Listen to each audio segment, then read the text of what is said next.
I was sitting in seat 2A, first class, 37,000 feet above the Indian Ocean, when my phone lit up with the 67th missed call from my mother. The flight attendant had just offered me champagne. I accepted. The bubbles were cold and expensive and tasted like freedom. Below me, somewhere in the gray December chaos of Boston, my family was losing their minds. And I was watching the clouds drift past my window like I had all the time in the world. Because I did. For the first time in 33 years, my time belonged to me. 6 weeks ago, I was the dutiful daughter, the reliable one, the one who never said no, never pushed back, never caused trouble. I was Nora Mitchell, the woman who showed up early and stayed late and never asked for anything in return. And somehow, that made me invisible. Now I was flying first class to the Maldives while my mother screamed into my voicemail at 6 in the morning on Christmas Day. How did I get here? How did the woman who spent her entire adult life saying yes finally learn to say no? Let me take you back to the phone call that changed everything, 6 weeks earlier, October 29th. The call came at 7:43 in the evening. I remember the exact time because I had just closed my laptop after a 14-hour workday. I was exhausted in that deep, bone-level way that made even blinking feel like effort. But it was the good kind of tired, the kind that comes from doing work that matters. I was a senior financial analyst at Wellington Capital, one of the top investment firms in Boston. I managed portfolios worth hundreds of millions of dollars. I had spent 7 years building my career, proving myself, climbing the ladder one rung at a time. And I was close, so close to the promotion I had been working toward since I was 26 years old. My phone rang. The screen lit up with a single word that made my stomach tighten. Mom. I stared at it for 3 rings. My shoulders tensed, my jaw clenched. This was the Pavlovian response of a woman who knew that every call from Patricia Mitchell came with strings attached. Invisible strings. The kind you did not notice until they were wrapped around your throat. I took a breath and answered. Hey, Mom. I made my voice bright, cheerful, the performance of a loving daughter, Nora darling. Her voice was too loud, too excited. It was her fundraiser voice, her church committee voice, the voice she used when she wanted something. I have the most wonderful news. My grip tightened on the phone. My mother's wonderful news was never wonderful for me. Everyone is coming home for Christmas. She practically sang the words.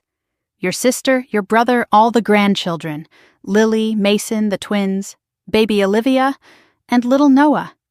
Can you imagine? 6 grandchildren under one roof. I did the math in my head. 6 children, ages 6 months to 7 years. I could already feel the headache forming. That sounds lovely, I said carefully. The house will be full, exactly. And that is why I have a plan, a master plan. You are going to love it. I did not love it.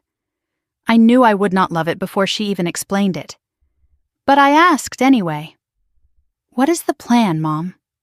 Well, I could hear the smile in her voice, the satisfaction of a woman about to spring a trap. Since there are so many of us, I thought the adults could have a proper Christmas this year. A vintage Christmas. Quiet dinners, wine tastings, relaxation. You know how stressed I get with all the noise. I waited. I knew there was more.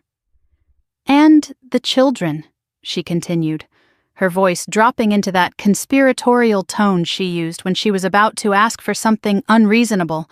They will stay with you, at your apartment, for 4 days. From December 23rd through the 27th, a little Christmas camp with Aunt Nora. The kids adore you. You are so good with them. I sat in silence. My brain struggled to process the sheer audacity. Mom. I kept my voice steady. You want me to watch 6 children, including a 6-month-old baby, by myself, for 4 days. Oh, do not be dramatic. She laughed like I had said something amusing. It is just family time. You love the kids, and it is not like you have anything else going on. There it was. The first shot across the bow. I do have things going on, I said. I have work. I have a major deadline on January 2nd. I was actually planning to take a few days just to rest. I am exhausted. Rest? She scoffed. Rest from what? Sitting at a computer clicking a mouse all day? Nora, please. Your sister teaches 30 screaming children. Your brother drives all over the city selling real estate. They have real stress. They need this break. I have real stress too, I tried. I manage systems that affect millions of dollars.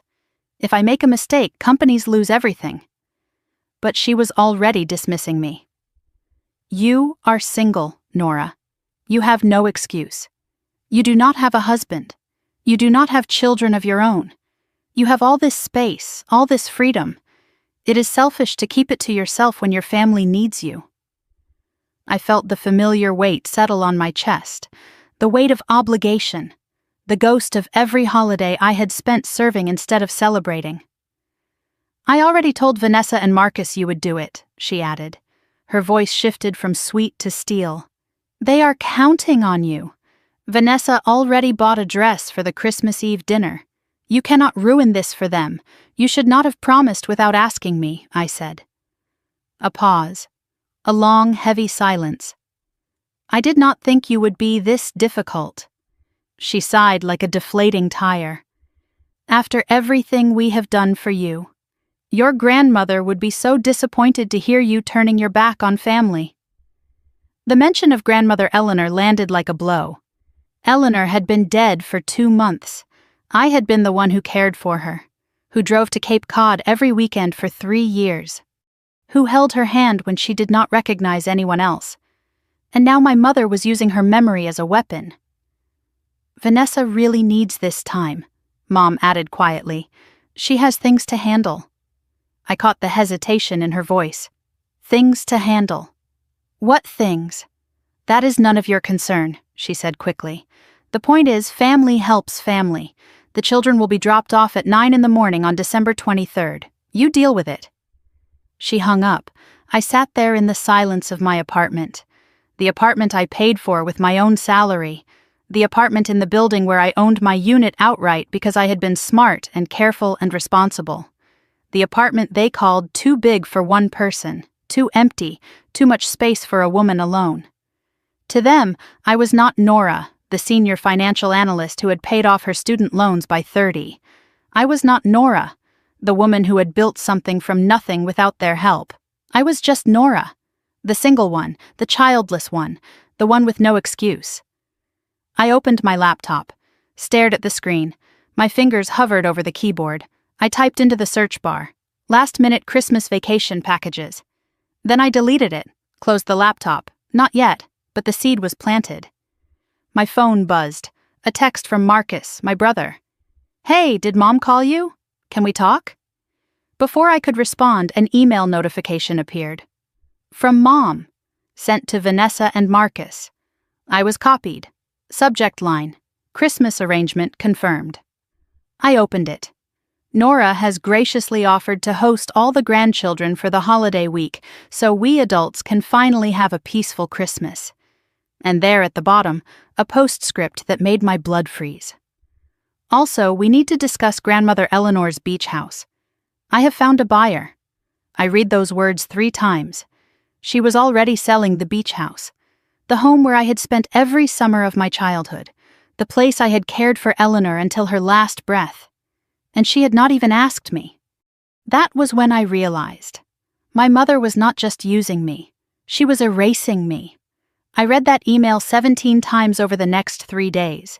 Each time, the words felt sharper, more deliberate, more cruel. Nora has graciously offered. I had not offered anything. I had not agreed to anything. My mother had simply decided what I would do and announced it to the family as fact. But it was the postscript that kept me awake at night. Grandmother Eleanor's beach house. I have found a buyer. The house was not hers to sell. The grief was not even cold yet. Eleanor had been gone for 2 months. 2 months, and Patricia was already calculating the profit. But what my mother did not know, what none of them knew, was that Grandmother Eleanor had made other plans. Let me tell you about my grandmother. Eleanor Rose Mitchell was the only person in my family who ever truly saw me. Not as a utility, not as a convenience, as a person. When she was diagnosed with early-stage dementia 3 years ago, my mother's response was immediate and predictable. "She should go to a facility," Patricia said. "I cannot handle this." Vanessa had 4 children and no time. Marcus simply disappeared, the way he always did when responsibility called. So I stepped in. I drove 2 hours to Cape Cod every single weekend. I hired a part-time caregiver with my own money. I sat with Eleanor through the confusion and the fear and the forgetting. I held her hand on the days when she did not recognize anyone else. I was there. I was always there. There was one evening, about 6 months before she passed, when Eleanor had a moment of perfect clarity. We were sitting on the porch of the beach house, watching the sun sink into the ocean. The sky was painted in shades of orange and pink, and the air smelled like salt and summer even though it was almost autumn. She reached over and squeezed my hand. Her grip was stronger than I expected. "You are the only one who sees me as a person," she said. "Not a problem. Not a burden. A person." I did not know what to say. I just held her hand tighter. "Promise me something, Nora." Her voice was urgent. "Promise me you will stop letting them use you." I promised. But I did not know how to keep it. Not then. She was quiet for a moment, staring at the horizon. Then she added, almost to herself, "I have made arrangements. Your mother will not like them, but you will understand when the time comes." 3 days after my mother's email, I understood. A certified letter arrived at my apartment. The return address was Sullivan and Associates, Estate Law, Hyannis, Massachusetts. My hands trembled as I opened it. The letter was addressed to Ms. Nora Catherine Mitchell. Per the instructions of Eleanor Rose Mitchell, deceased, the letter began. I read it twice to make sure I understood. Eleanor had created a separate will, a secret one, created without Patricia's knowledge, and I was named as the sole beneficiary. The beach house at 47 Ocean View Drive, Cape Cod, was mine. A trust account containing $214,000 was mine. But there were conditions. The property could not be sold for 5 years. It had to be maintained as, in Eleanor's words, a place of peace and refuge. If I sold it within 5 years, ownership would revert to a marine conservation charity. I sat there stunned. Tears ran down my face. Not from sadness, from something else. Something I had not felt in a long time. I was seen. I was remembered. I was valued. Eleanor knew. She knew exactly what Patricia was capable of. And she had protected me anyway. Tucked inside the legal documents was a handwritten note, Eleanor's handwriting, shaky but unmistakable. "My dearest Nora," it began. "If you are reading this, I am gone, and if I know your mother, and I do because I raised her, she is already trying to sell the house. Do not let her. That house is yours. It was always meant to be yours. You were the only one who sat with me. The only one who did not see my illness as an inconvenience. Your mother will never change. She sees people as tools, not as souls. But you, my darling, you are different. Use this house as your sanctuary. Use the money to build a life that belongs to you. And when they come for what is yours, because they will, remember this. You do not owe them your peace. I love you.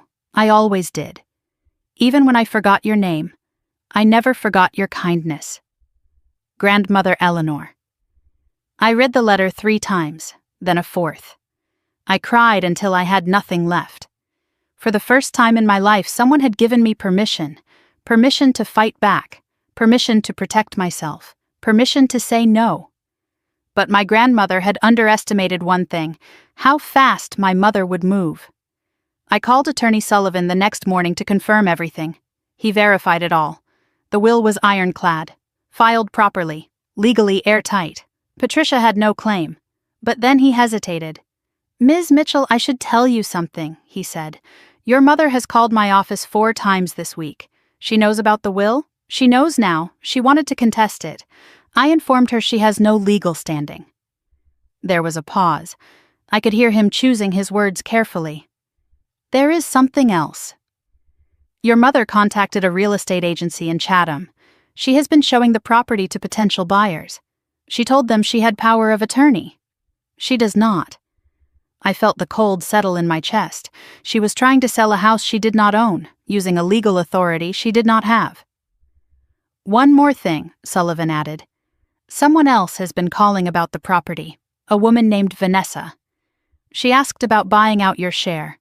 My sister. My own sister. I hung up the phone and sat in the silence. The pieces were falling into place. The Christmas babysitting scheme, the beach house buyer, Vanessa's interest in my share. They were not separate things. They were connected. They wanted me distracted, overwhelmed. Too busy with 6 children to ask questions. Too exhausted to talk to lawyers or read fine print. This was not about family helping family. This was about keeping me in the dark while they divided up what was mine. That night, I decided to check my finances. Just a standard review. I logged into my credit monitoring account and scrolled through the usual information. Everything looked normal until I reached the bottom of the page. There was a credit card I had never opened. Bank of America Platinum Card. Opened 18 months ago. Credit limit $50,000. Current balance $43,722. Payment status 60 days past due. Billing address 118 Maple Street, Brookline, Massachusetts. I did not recognize that address. I searched it quickly. The results loaded. My mother's house.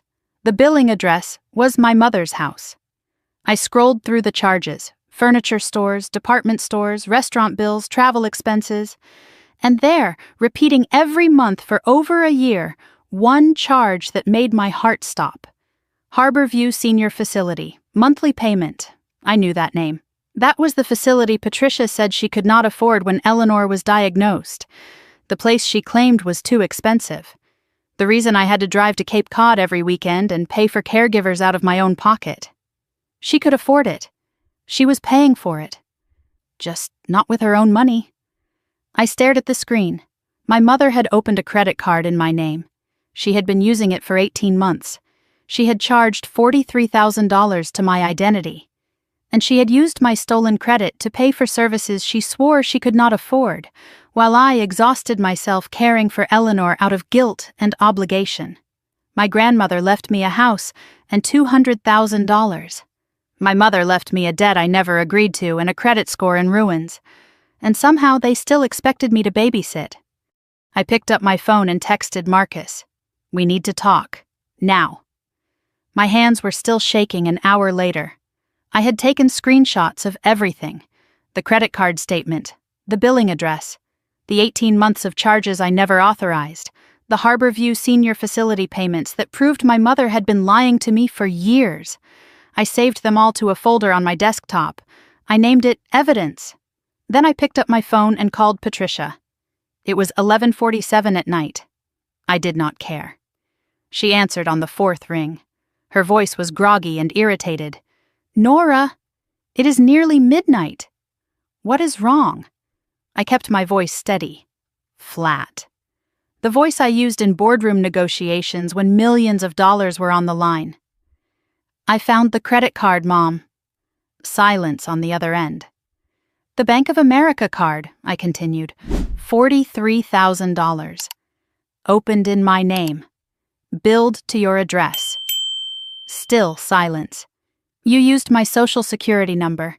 You have been charging things for 18 months. My credit score is destroyed. There was a long exhale on her end. Then her voice came back, casual and dismissive. Oh, that. Yes, that. Care to explain? Her tone shifted into something defensive, something rehearsed. It was an emergency, Nora. You know how expensive your grandmother's care was. I felt my jaw tighten. You told me you could not afford a facility. You made me feel guilty for not doing more. You made me drive to Cape Cod every weekend for 3 years. Well, I could not afford it with my money. I had other expenses. So you committed fraud instead? Her voice hardened. Do not be dramatic. It is a family matter. I will pay it back eventually. Eventually? My voice cracked despite my best efforts to stay calm. My credit is ruined. I am 60 days past due on a card I did not know existed. This could affect my job, Mom, my security clearance for client accounts. She dismissed me instantly. You are overreacting. Banks deal with this all the time. Just tell them it was a misunderstanding. A misunderstanding. She called identity theft a misunderstanding. I wanted to scream. I wanted to throw my phone against the wall. Instead, I took a breath. There is something else I need to discuss. The beach house. The pause that followed was different. Heavier. What about it? Grandmother left it to me. Not to the family. To me, specifically. I could hear her breathing change. How do you know about that? Her lawyer contacted me. The will is filed. It is legal. The house is mine. Her voice dropped an octave. That will can be contested, Nora. Your lawyer already told you it cannot be. Another pause. She was not expecting that. We can discuss this at Christmas, she said finally. In person, like a family. No. We are discussing it now, and we are discussing you paying off this credit card. I do not have that kind of money lying around. Then figure it out. Because if you do not, I am filing a fraud report with the police and the credit bureau. You would not. Try me. Her voice changed again. Wounded. Accusatory. The voice she used when she wanted to make someone feel guilty for holding her accountable. After everything I have done for you, you would send your own mother to prison? You committed a crime against me, Mom. You do not get to play victim. We will talk about this later. Her voice was ice now. And do not forget. The children are arriving December 23rd. That has not changed. She hung up. I stared at the phone in the darkness of my apartment. She had admitted to fraud, deflected all responsibility, and still expected me to babysit. The audacity was almost impressive. The next morning I called Bank of America at 8 o'clock sharp. I explained the situation calmly, clinically, the way I would present a financial analysis to a client. I provided documentation showing I had never applied for the card, never signed anything, never received a single statement. The fraud department opened an investigation immediately. Do you want to file a police report? The representative asked. That would strengthen your case significantly. I hesitated. Filing a police report meant formally accusing my mother of identity theft, a felony charge. I was not ready for that. Not yet. Can I have a few days to decide? Of course, but I should mention something. Someone called yesterday asking about this account. They claimed to be you. They wanted to increase the credit limit. My blood went cold. Someone was impersonating me. Someone was still trying to dig the hole deeper. We will freeze the account pending investigation, the representative continued, and we will notify the credit bureaus. I hung up and sat at my kitchen table processing. My mother was not just a thief. She was still actively trying to steal more, and she was doing it under my name. That afternoon, I went to work. I tried to focus on the quarterly reports, tried to lose myself in numbers and projections, but my mind kept drifting to credit scores, to beach houses, to a mother who saw her children as resources to be exploited. My phone buzzed. An internal call. Daniel Chen wanted to see me. Daniel was senior vice president, my boss's boss, the man who would ultimately decide whether I got the promotion I had been working toward for 7 years. I walked to his corner office with my heart pounding. Nora. He gestured for me to sit. I wanted to congratulate you. The Henderson portfolio analysis was exceptional. The clients were impressed. Thank you. I kept my voice steady even as relief flooded through me. He leaned forward. There is something else. You are on the short list for director. My heart jumped. This was it. This was everything. The decision will be finalized in early January, he continued, right after the holiday break. But there is a condition. We need the Whitfield Foundation year-end report completed by January 2nd. It is a complex analysis. Normally a team project. But I want you to lead it solo. I understood immediately. This was my audition, my final test. If you nail this, the promotion is yours. I will deliver it, I said. You have my word. He nodded. I trust you, Nora. You have earned that. He paused. One more thing. There was some unusual activity on your background check renewal. HR flagged it. Probably nothing, but worth mentioning. My stomach dropped. The credit card, the late payments. It was already showing up. I thanked Daniel and walked back to my desk, my mind racing. The Whitfield report would require at least 60 hours of focused work. That meant working through the holidays. That meant I absolutely could not babysit 6 children for 4 days. That evening, my mother called again. Her voice was softer this time, warmer. I recognized the tactic immediately. Darling, I have been thinking about our conversation last night. I may have been reactive. It has been stressful since Mother passed. Are you apologizing? I am saying we should move forward. Together, as a family. She said nothing about repaying the debt. Nothing about acknowledging what she had done. Now about Christmas, she continued, as if the previous night had not happened. I have already told the little ones that Aunt Nora is hosting them. They are so excited. I never agreed to that. But you will, because that is who you are, Nora. The reliable one. The one who puts family first. I have a critical work deadline, Mom. I cannot do it. Her voice sharpened. You are choosing work over family?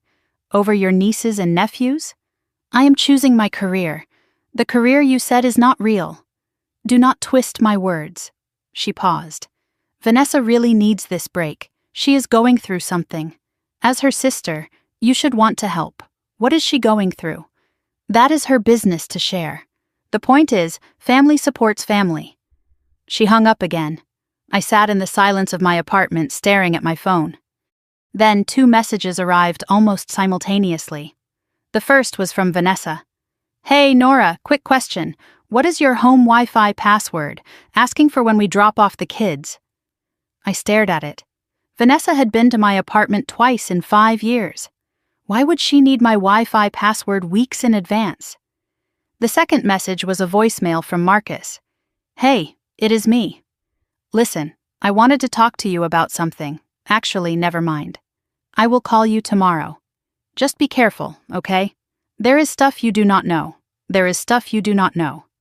From the brother who never got involved in anything, the brother who always stayed neutral, the brother who was now warning me. The next morning, I arrived at work early. I was determined to focus, to push the family chaos out of my mind and concentrate on what I could control. I opened my email. Standard morning routine, meeting invites, client updates. One message stood out. From the HR department? Subject line, inquiry regarding your employment. My heart stopped. Ms. Mitchell, the email began. We received a phone call yesterday from an individual claiming to be concerned about your mental health and stability. The caller suggested you may be experiencing a personal crisis that could affect your professional performance. Per company policy, we are required to document such inquiries. Please contact HR at your earliest convenience to discuss. I read it 3 times. Someone had called my employer. Someone had claimed I was mentally unstable. Someone was trying to sabotage my career right as I was being considered for promotion. I knew who made that call. I knew it in my bones. My mother was not just stealing my money and my time. She was trying to destroy my career. That was when I realized. This was war. And I was done fighting with one hand tied behind my back. I walked into the HR conference room at 9:15 the next morning. Linda Vasquez, Senior HR Director, was already seated at the table. Her expression was professional but concerned. A manila folder sat between us. My employee file. I had spent 7 years building a spotless record, and now someone was trying to burn it down. Ms. Mitchell, Linda began, I want to assure you this is just a standard follow-up, not an accusation. I understand. Can you tell me exactly what was said? She opened her notes and read aloud. The caller identified herself as a concerned family member. She claimed you had been erratic and emotionally unstable for months. She suggested you were overwhelmed by family responsibilities you could not handle. She recommended the company monitor your work closely during this difficult time. I kept my face neutral even as rage burned beneath my skin. Linda continued. The caller specifically mentioned your upcoming promotion consideration. There it was. Not just sabotage, targeted sabotage. Did you get a name? I asked. She declined to identify herself. Said she wanted to remain anonymous for your sake. For my sake. I almost laughed. That was my mother. Linda looked up from her notes. That is a serious accusation, Ms. Mitchell. It is the truth. I can provide context if you would like. I gave her the abbreviated version, the estrangement, the manipulation, the Christmas babysitting demand I had refused. I did not mention the credit card fraud. Not yet. That was a card I was saving. Linda listened carefully, taking notes. When I finished, she set down her pen. Nora, your work record is impeccable. 7 years without a single issue. One anonymous call does not change that. But I would recommend documenting any further contact. If this escalates, we will need a paper trail. Believe me, I said, I am documenting everything. She nodded. One more thing. The caller mentioned something about a house inheritance creating family tension. She said you might try to take extended leave. I felt the precision of it, the calculation. My mother had not just called to cause trouble. She had planted specific seeds, emotionally unstable, cannot handle responsibilities, might take extended leave, mentioned the inheritance.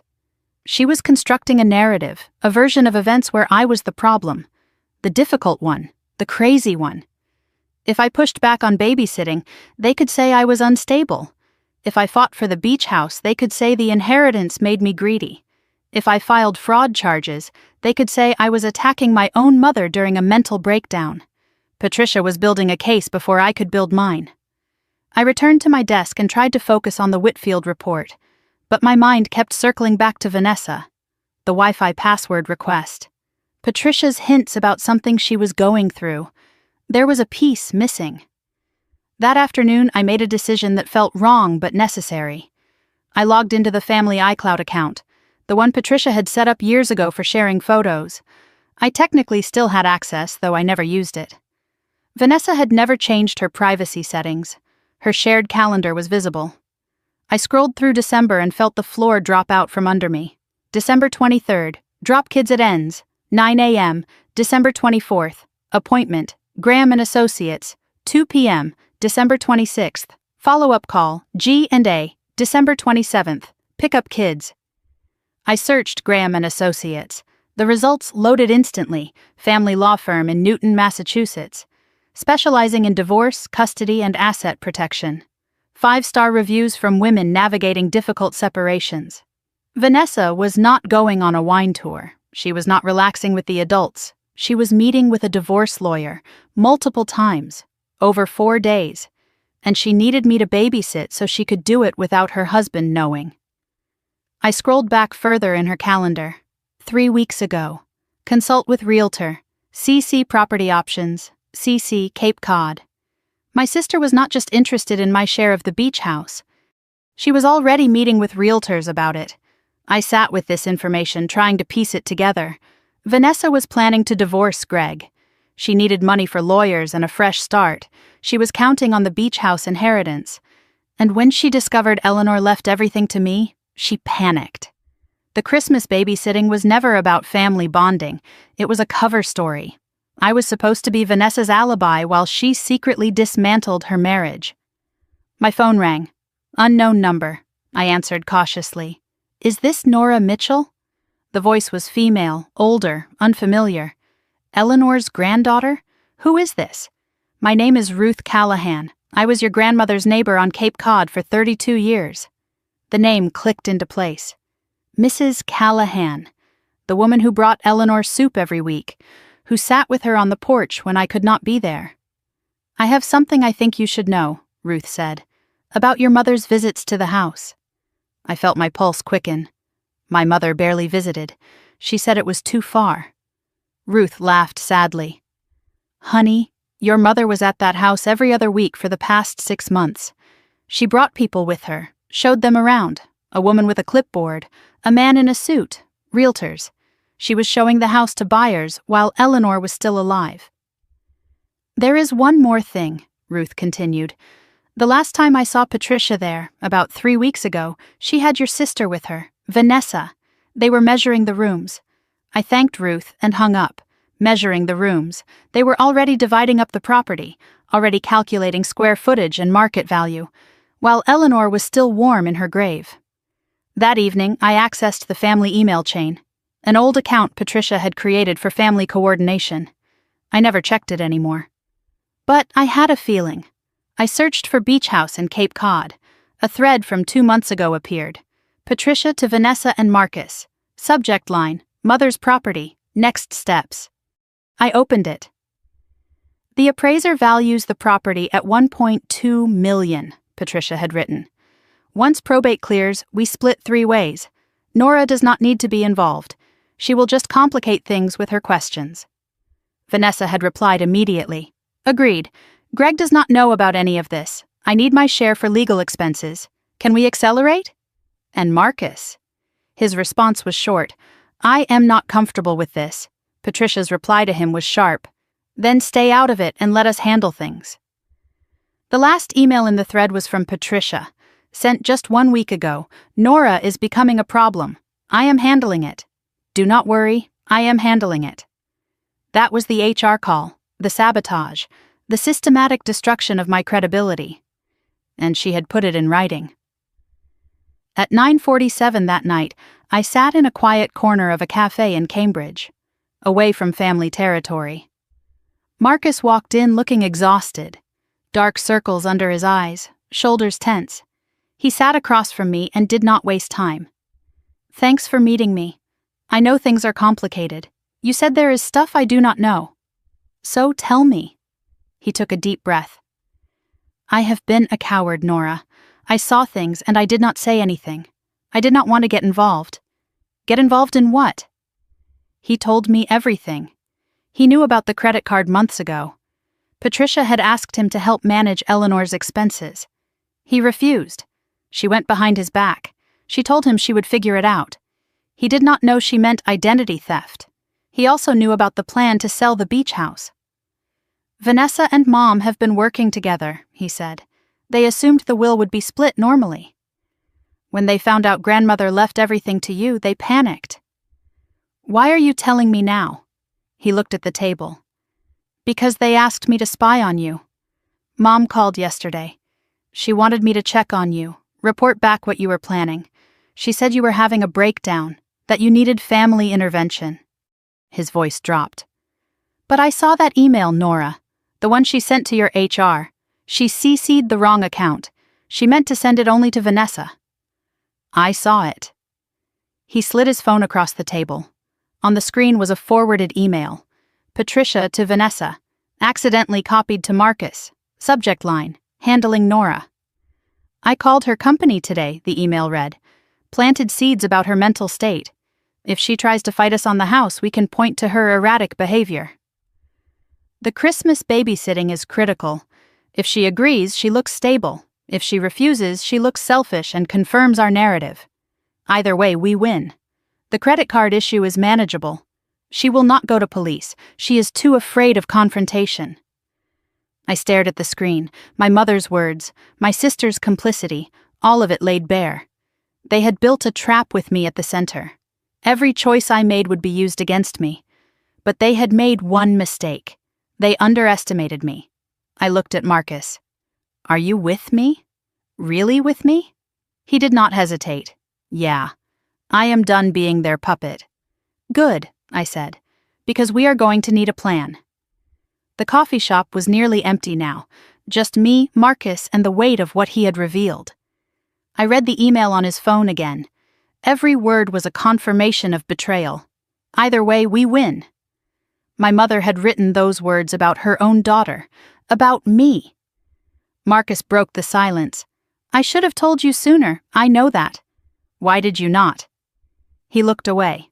"Because I was afraid. Mom has a way of making you feel like you are the crazy one if you question her." "Gaslighting." "Yeah, that." He exhaled slowly. "I have been on the receiving end too, not like you, but enough. I waited for him to continue. He stared at his coffee cup like it held answers he could not find anywhere else. When I started my real estate career, he said, Mom demanded 15% of every commission. She called it a family tax.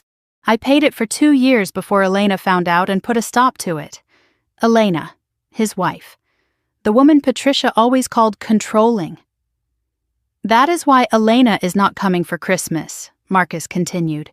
She refused to be around Mom anymore. Mom has never forgiven her. Tells everyone who will listen that Elena is the problem, that she turned me against the family. I thought about all the times I had heard Patricia criticize Elena, all the subtle comments about how she was not really part of the family, how she had changed Marcus. Now I understood. Elena had not changed him. She had protected him. Elena said something last year that stuck with me, Marcus said quietly. She said your mother does not have children. She has employees who forgot to negotiate a salary. I let those words settle. They were devastating because they were true. Tell me everything, I said. From the beginning. What do they actually want? Marcus laid it out piece by piece. The beach house was worth approximately $1.2 million. Patricia had assumed the property would be split equally among the 3 of us after Eleanor's death. She had already mentally spent her share, $400,000. Vanessa was counting on her share for divorce legal fees and what she called a fresh start fund. When Attorney Sullivan informed Patricia that Eleanor had left everything to me, they panicked. The credit card fraud, I said. That was not desperation, that was strategy. Marcus nodded. Mom has significant debt you do not know about. Second mortgage on her house. Credit cards maxed out. She has been living beyond her means for years. Dad's pension does not cover it. The $43,000 on your credit was just the tip. He paused. She tried the same thing with me. Opened a card in my name about 2 years ago. I caught it early and shut it down. She tried with Vanessa too, but Vanessa was already in financial trouble. No credit left to steal. So I was the only one with good credit. The only one she could exploit long-term. Exactly. He met my eyes. You were her golden goose. I processed this. My mother had systematically targeted me because I was the responsible one. Because I had built something. Because I had something worth taking. There is something else, Marcus said. About Dad's pension. Mom told everyone it barely covers expenses. But I saw a bank statement once. The pension is double what she claims. The rest goes somewhere else. Somewhere else. Another secret. Another lie. Marcus shifted in his seat. Now let me tell you about Vanessa. Her marriage has been crumbling for 3 years. Greg controls the finances. She has almost no money of her own. She has been secretly consulting divorce attorneys, but she cannot afford the retainers. And the beach house was supposed to be her escape fund. Exactly. When she heard about the inheritance, she saw her way out. She wants to buy out your share, or convince you to sell and split the proceeds. But the will says I cannot sell for 5 years. She does not know that. Mom did not tell her the conditions. The Christmas scheme suddenly looked different. They did not want me to babysit because I was good with kids. They wanted me distracted, overwhelmed, drowning in children so I would not ask questions about the beach house. So I would not talk to lawyers, so I would not read fine print. They were not just using me. They were trying to steal from me. Marcus reached into his jacket pocket. I have something else, something bigger. He pulled out his phone and opened a video file. I recorded this 3 weeks ago, at Mom's house. They did not know I was there. He pressed play. The footage was shaky, filmed from a hallway through a partially open door. Patricia and Vanessa sat in the living room. Documents were spread across the coffee table. The audio was clear enough to understand every word. Once we get Nora distracted with the children, we move on the house, Patricia said on screen. I have already contacted a buyer. But the will, Vanessa started to say. Patricia cut her off. The will can be challenged. Nora will not fight us. She never fights, and if she does, we have the HR complaint on file. unstable behavior, history of family conflict. No judge will side with her. What about Marcus? Vanessa asked. Patricia laughed. Marcus is weak. He will fall in line once he sees which way the wind is blowing. He always does. I glanced at Marcus. His jaw was tight. I could see the shame in his eyes. And something else. Anger. Patricia continued on the video.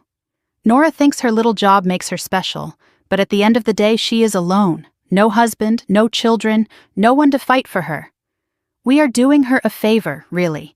She does not need that house. She does not need anything. She does not need anything. Spoken with casual cruelty. As if my needs did not exist. As if I did not exist. The video ended. I sat in silence, letting the words wash over me. There is one more thing, Marcus said. At the very end. Listen again. He rewound the video, Vanessa's voice barely audible. What if she finds out about the other account? The other account. I looked at Marcus. I do not know what it is, he said. I have tried to figure it out. I think it is connected to the pension money. The part Mom hides. Maybe an offshore account. Or a secret investment. Whatever it is, they are scared you will find it. I filed that away. Another mystery to solve. But not now. Now I needed a plan. Okay, I said, so we know what they are doing. The question is, what do we do about it? Marcus leaned forward. That is why I am here. I am done being the coward. What did you have in mind? You are the strategist, Nora. You analyze risks for a living. So analyze this, and let me help you execute. My mind shifted into professional mode. I had managed portfolios worth hundreds of millions of dollars. I had navigated hostile takeovers and market crashes. This was just another problem to solve, with higher personal stakes. I outlined the objectives. Protect the beach house inheritance, resolve the credit card fraud, neutralize the HR sabotage, avoid Christmas babysitting without giving them ammunition, and expose the conspiracy, on my terms, when I was ready. We discussed tactics. I would consult my own attorney. Someone separate from Sullivan, someone for personal protection. I would continue documenting everything, emails, calls, texts, dates, times. Marcus would stay neutral in the family, maintain his cover, gather more intel. We would not confront Patricia or Vanessa yet. Let them think their plan was working. What about the kids? Marcus asked. What are you going to do about Christmas? I am not babysitting. That is non-negotiable. They will lose their minds. Good, let them. But you need an excuse they cannot attack. I smiled slowly. Who said anything about an excuse? I pulled up a travel website on my phone and typed in the search bar. Maldives, December 23rd through 28th. First class. Marcus watched me search flights. You are actually going to leave the country. I am going to take a vacation, my first real vacation in 5 years. They will call it abandonment, running away. They can call it whatever they want. I will call it self-preservation. Marcus made me a promise. He would stay in Boston, maintain his cover, report back what they were planning. If they found out he was helping me, he would face the same treatment I had. But he did not seem afraid anymore. Then I will have finally done something worth getting disowned for, he said. We exchanged numbers on a new encrypted messaging app. Signal, disappearing messages enabled. From now on, we would communicate only through there, nothing on regular text. We stood to leave. I looked at my brother. For the first time in years, I felt like I actually had one. Marcus, I said, thank you. For finally showing up.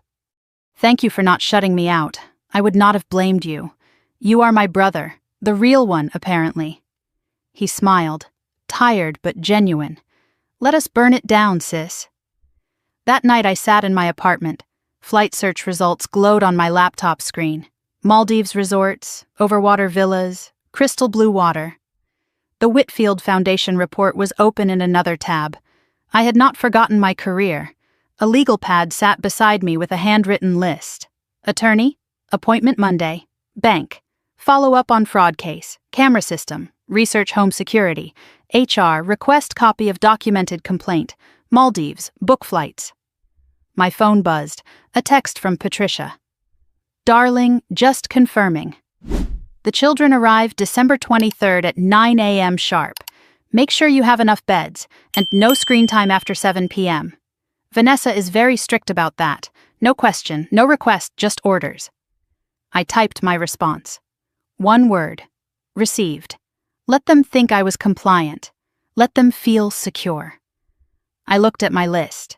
5 items, 5 steps to freedom. My mother thought she knew me, the reliable one, the quiet one, the one who never fights back.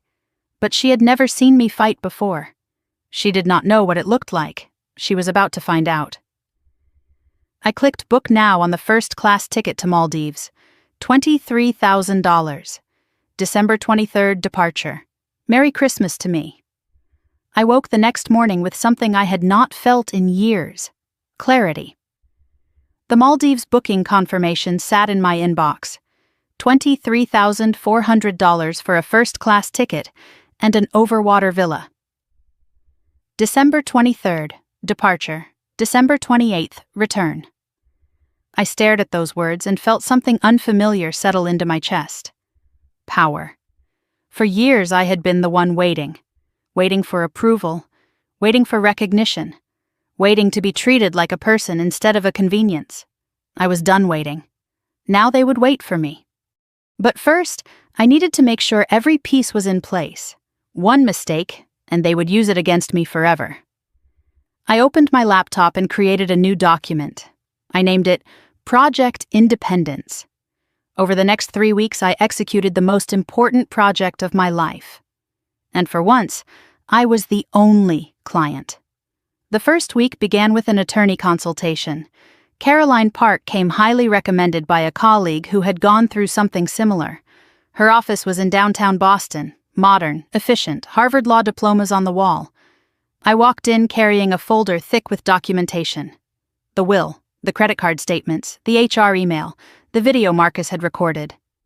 I laid it all on her desk and watched her expression shift from professional interest to genuine concern.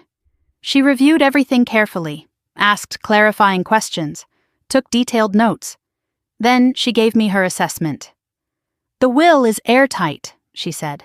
"Your grandmother used one of the best estate attorneys in Massachusetts. Your mother has no legal standing to contest it. And the credit card fraud? Identity theft, a felony. You can press charges any time within the statute of limitations. The HR sabotage? Harder to prove legally, but document everything. It establishes a pattern of harassment." She picked up her phone and watched Marcus's video. Her eyebrows rose. "This is admissible as evidence if it comes to civil court. It shows premeditation and conspiracy." I asked her what she recommended. "You have options, Nora. You can go nuclear, press charges, file civil suits, expose everything publicly. Or you can hold your cards. Use the threat of exposure as leverage." She paused. "What do you want, justice or peace?" I thought about it. I want both, but I will settle for freedom. Before I left, Caroline drafted a cease and desist letter regarding the beach house. We did not send it yet, but it was ready. "There is one more thing," Caroline said as I was gathering my documents. "I did a quick property search. Your mother filed paperwork last month to become emergency executor of your grandmother's estate. The court rejected it, but she tried. Emergency executor. She had tried to give herself legal authority over the estate. Authority she did not have, authority the court denied. But she tried anyway." The second item on my list was home security. I contacted a company called Safeguard Home Systems and ordered a full package. Cameras at the front door and back entrance. Motion-activated alerts sent directly to my phone. Video storage in the cloud accessible from anywhere in the world, including the Maldives.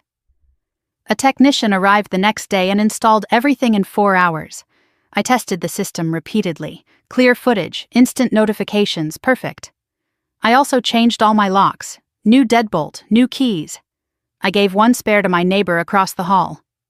Mr. Okonkwo, a retired police officer who had lived in the building for 15 years. I explained the situation briefly. I am going away for Christmas. My family might stop by uninvited. He nodded like he had seen this before. Family drama. I will keep an eye out. You want me to call the cops if anyone tries to break in? Yes, immediately. My apartment was no longer just a home, it was a fortress. That week I also checked the security app more carefully.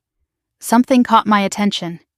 A car I did not recognize had been parked outside my building 3 times in the past week. Same car, same spot. I took a screenshot of the license plate, just in case. The third item was work. I scheduled a meeting with Daniel Chen to discuss remote work during the holidays. I needed to be away from Boston, but I was still committed to the Whitfield report. I could not tell him the full truth, but I could tell him enough. Daniel, I need to discuss something personal. He listened with the focused attention of a man who had managed people for 20 years. I am dealing with a family situation. It is complicated. I need to be away from Boston over Christmas, but I am fully committed to delivering the Whitfield report on time. Where will you be? Maldives. His eyebrows rose. I know how it sounds. But I have learned that sometimes the best way to handle family pressure is to be unreachable. He considered this for a moment. You have never taken a real vacation. Not once in 7 years. I know, and you are confident you can deliver remotely. The resort has high-speed Wi-Fi. I have already tested it with their concierge. I will be working 4 hours every morning. The report will be done by December 30th. He nodded slowly. All right. I trust you, Nora. You have earned that. As I left his office, I passed the HR department. Through the glass, I saw Linda Vasquez on the phone. She looked troubled. She caught my eye and quickly looked away. Something was still happening. But I had prepared for that. The fourth item was the deception layer. I needed Patricia to believe everything was going according to her plan. If she suspected I was planning to leave, she might escalate. So I sent an email. Subject line: Christmas arrangements. Mom, I have been thinking about our conversation. You are right. Family is important. I have cleared my schedule and I am ready to help with the children. Please confirm drop-off time on December 23rd. I want to make sure everything is perfect for them. Warm, compliant, exactly what she expected. Patricia replied within 20 minutes. Darling, I knew you would come around. This is going to be wonderful. The children are so excited to stay with Aunt Nora. Drop-off is 9 a.m. sharp. Vanessa will bring supplies. Make sure you have healthy snacks. No sugar after 6 p.m. Love you. The speed of her response told me everything. She had been watching her email, waiting for my surrender, celebrating her victory. Marcus texted me through Signal that night. Mom is practically gloating. She called Vanessa to celebrate. They think they have won. Let them, I replied. The fifth discovery came in the second week. My phone rang with an unknown number. I almost ignored it. Then something made me answer. Good afternoon. Is this Nora Mitchell? Yes. Who is calling? This is Beacon Hill Property Management. We are calling about a maintenance issue at your Airbnb listing. I felt the floor shift beneath me. My what? The representative explained. Someone had registered my apartment address as an Airbnb rental. Listed for short-term vacation stays. Active for 6 months. Earnings deposited into an account I did not recognize. The listing name was Cozy Boston Hideaway. Host name: N. Mitchell. I searched for the listing online. There were photos of my apartment, my furniture, my view. Taken when? I was barely ever traveling. Then I remembered. Vanessa had visited 6 months ago. Just to catch up, she said. She had taken photos, asked about my schedule, asked for my Wi-Fi password. Vanessa had been renting out my home without my knowledge, using my identity, collecting income I never saw. I checked the Airbnb booking calendar. The listing showed December 23rd through 27th as blocked, owner use. She had blocked the dates because she knew the kids would be there. She had planned everything. The sixth discovery came on December 20th, 3 days before my departure. Attorney Sullivan called. Ms. Mitchell, I need to inform you of a development. His voice was tense. Your mother submitted documents to the county recorder's office yesterday. A deed transfer. She attempted to transfer ownership of the Cape Cod property to herself. On what grounds? She claimed to have a signed document from you, a notarized letter authorizing the transfer. My blood went cold. I never signed any such letter. I know. The county clerk noticed irregularities and flagged it. The signature did not match your samples on file. They contacted me. The transfer was rejected and reported. She may face criminal charges for attempted fraud. My mother had forged my signature on a legal document to steal a house worth over $1 million. You have grounds for immediate legal action, Sullivan said. I can coordinate with law enforcement if you would like. Not yet. Hold the documentation. I want everything ready. But I will decide when to strike. Understood. But Ms. Mitchell, this is escalating. Your mother is getting desperate. Desperate. That was exactly the right word. And desperate people make mistakes. December 20th. Evening. I sat in my apartment and reviewed my checklist. Attorney retained, evidence secured, home security installed, cameras active, remote work approved, career protected, deception email sent. Patricia believed I was compliant. Airbnb fraud documented, another charge if needed, forged signature reported. Patricia's desperation exposed, flights confirmed, first class to paradise. Marcus positioned, inside source ready. I packed my suitcase, summer dresses, swimsuits, laptop, work files. I checked my passport, valid until next year. I set my out-of-office reply to activate at 8 a.m. on December 23rd. I will be traveling internationally with limited access to email. For urgent matters, please contact my colleague Janet Rhodes. Marcus messaged me that night. Mom just confirmed with Vanessa. 9 a.m. drop-off. They are not even considering you might not be there. Let them come. You ready for this? I have never been more ready for anything in my life. I picked up my printed boarding pass. First class. Boston to Mail. Departing 6:15 a.m., December 23rd. $23,000 for a seat on an airplane. Some people would call it excessive, irresponsible, selfish. But those people had never spent 33 years being the family's silent workhorse. In 3 days, I would be lying on a beach in the Maldives while my mother screamed into an empty apartment. This was either the smartest thing I had ever done, or the beginning of the end. Either way, I was done playing by their rules. I set my alarm for 4 a.m. and closed my eyes. The game was about to begin. December 22nd, 11:47 at night. I stood in the middle of my apartment with my suitcase by the door. The cameras were armed. The water was shut off at the main valve. The thermostat was set to 60 degrees.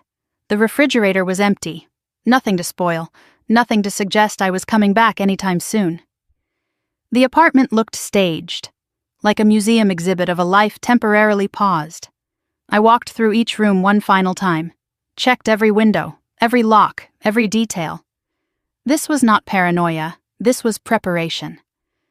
I placed my spare key in an envelope and slid it under Mr. Okonkwo's door. Inside was a note. Thank you for watching over things. Call the police if anyone tries to enter. I owe you dinner when I return. He would find it in the morning. By then I would be somewhere over the Atlantic. My phone buzzed. One last message from Marcus. Safe travels, sis. I will handle things from here. Go be free. I replied with a single word. Thank you. I stood in my doorway looking back at the life I had built. The career, the apartment, the carefully constructed independence. For 33 years I had done everything right. Followed the rules, met expectations, asked for nothing, and still they treated me like I was nothing. Well, they were about to discover what nothing felt like. I locked the door and walked to the elevator. I did not look back. 4:30 in the morning. Logan International Airport, Terminal E. The airport was quiet at this hour, a liminal space between night and day. I checked in at the first-class counter. The agent smiled warmly. Maldives, beautiful this time of year. Business or pleasure? Both, I said. And for the first time I meant it. The first-class lounge was nearly empty. I settled into a leather chair and ordered a mimosa. The bubbles were cold and perfect. I opened my laptop. The Whitfield report needed attention. But first, I had something else to do. I composed an email to Patricia, set to send at exactly 9:15 in the morning, 15 minutes after the planned drop-off time, subject line, change of plans. Mom, I apologize for any inconvenience, but I will not be available to watch the children this week. I have taken a much-needed vacation to focus on my mental health. Something you have expressed concern about to my employer. I am sure you understand. I trust you will find alternative arrangements. Merry Christmas. Nora. I read it twice, cold, professional, devastating. I scheduled it and closed the laptop. My phone buzzed. A text from an unknown number. Have a safe flight, Ms. Mitchell. Your home is secure. Safeguard Home Systems. I stared at it. I had not requested a confirmation text.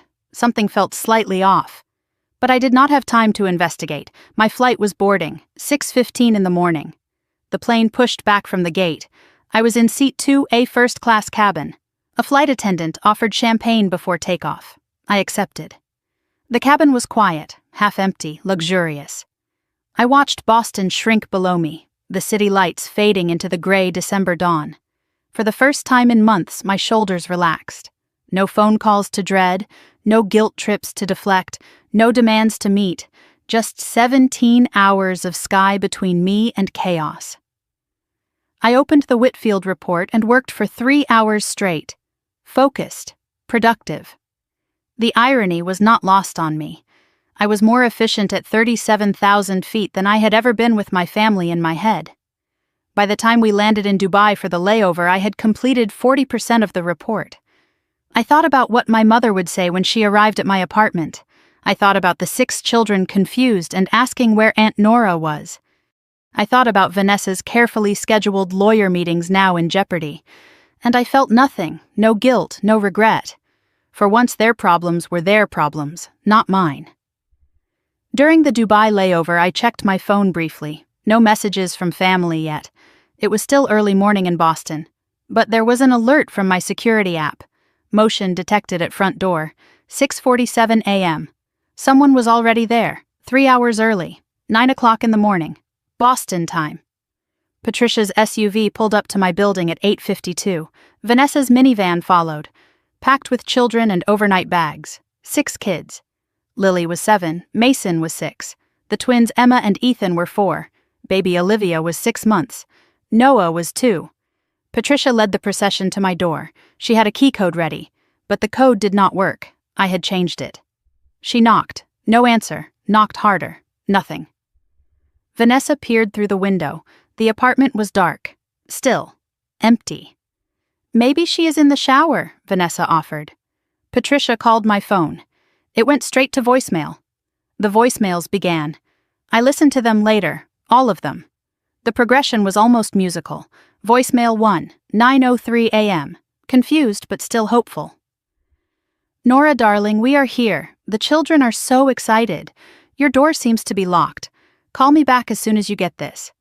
We are waiting in the hallway. Voicemail 2, 9:17 a.m. Annoyed. Nora, this is not funny. Where are you? The babies are getting fussy. We have a schedule to keep. Call me immediately. Voicemail 3, 9:34 a.m. Angry. I do not know what kind of game you are playing, but this is completely unacceptable. Your sister has important appointments. You made a commitment. Answer your phone. Voicemail 4, 9:51 a.m. Desperate. Nora, please. I am begging you. We cannot take the children back. Vanessa has meetings. I have the wine tasting at 11. You cannot do this to us, please. In the background of that 4th voicemail, I heard a small voice. One of the children. Grandma, why is Aunt Nora being mean? Patricia's response was sharp. She is not being mean. She is being selfish. There is a difference. Patricia called Marcus. Have you heard from your sister? She is not answering. Marcus played his role perfectly. No, Mom. I have not talked to her in days. Is something wrong? She has abandoned us. We are standing outside her apartment with 6 children. That is strange. Maybe she had an emergency. The only emergency is her selfishness. If you hear from her, tell her to call me immediately. Meanwhile, Vanessa's carefully constructed plan was collapsing.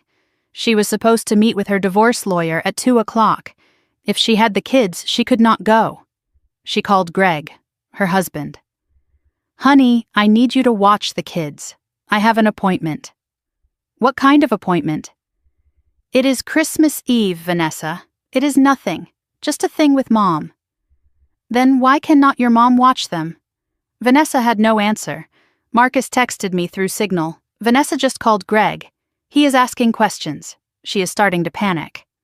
Also, Mom tried to call the building manager to let her into your apartment. He refused without proof of emergency." I was 37,000 feet above the Arabian Sea when I finally reviewed everything. Second leg of the flight. Dubai to Mail. I opened my phone during a brief Wi-Fi window. The notifications flooded in.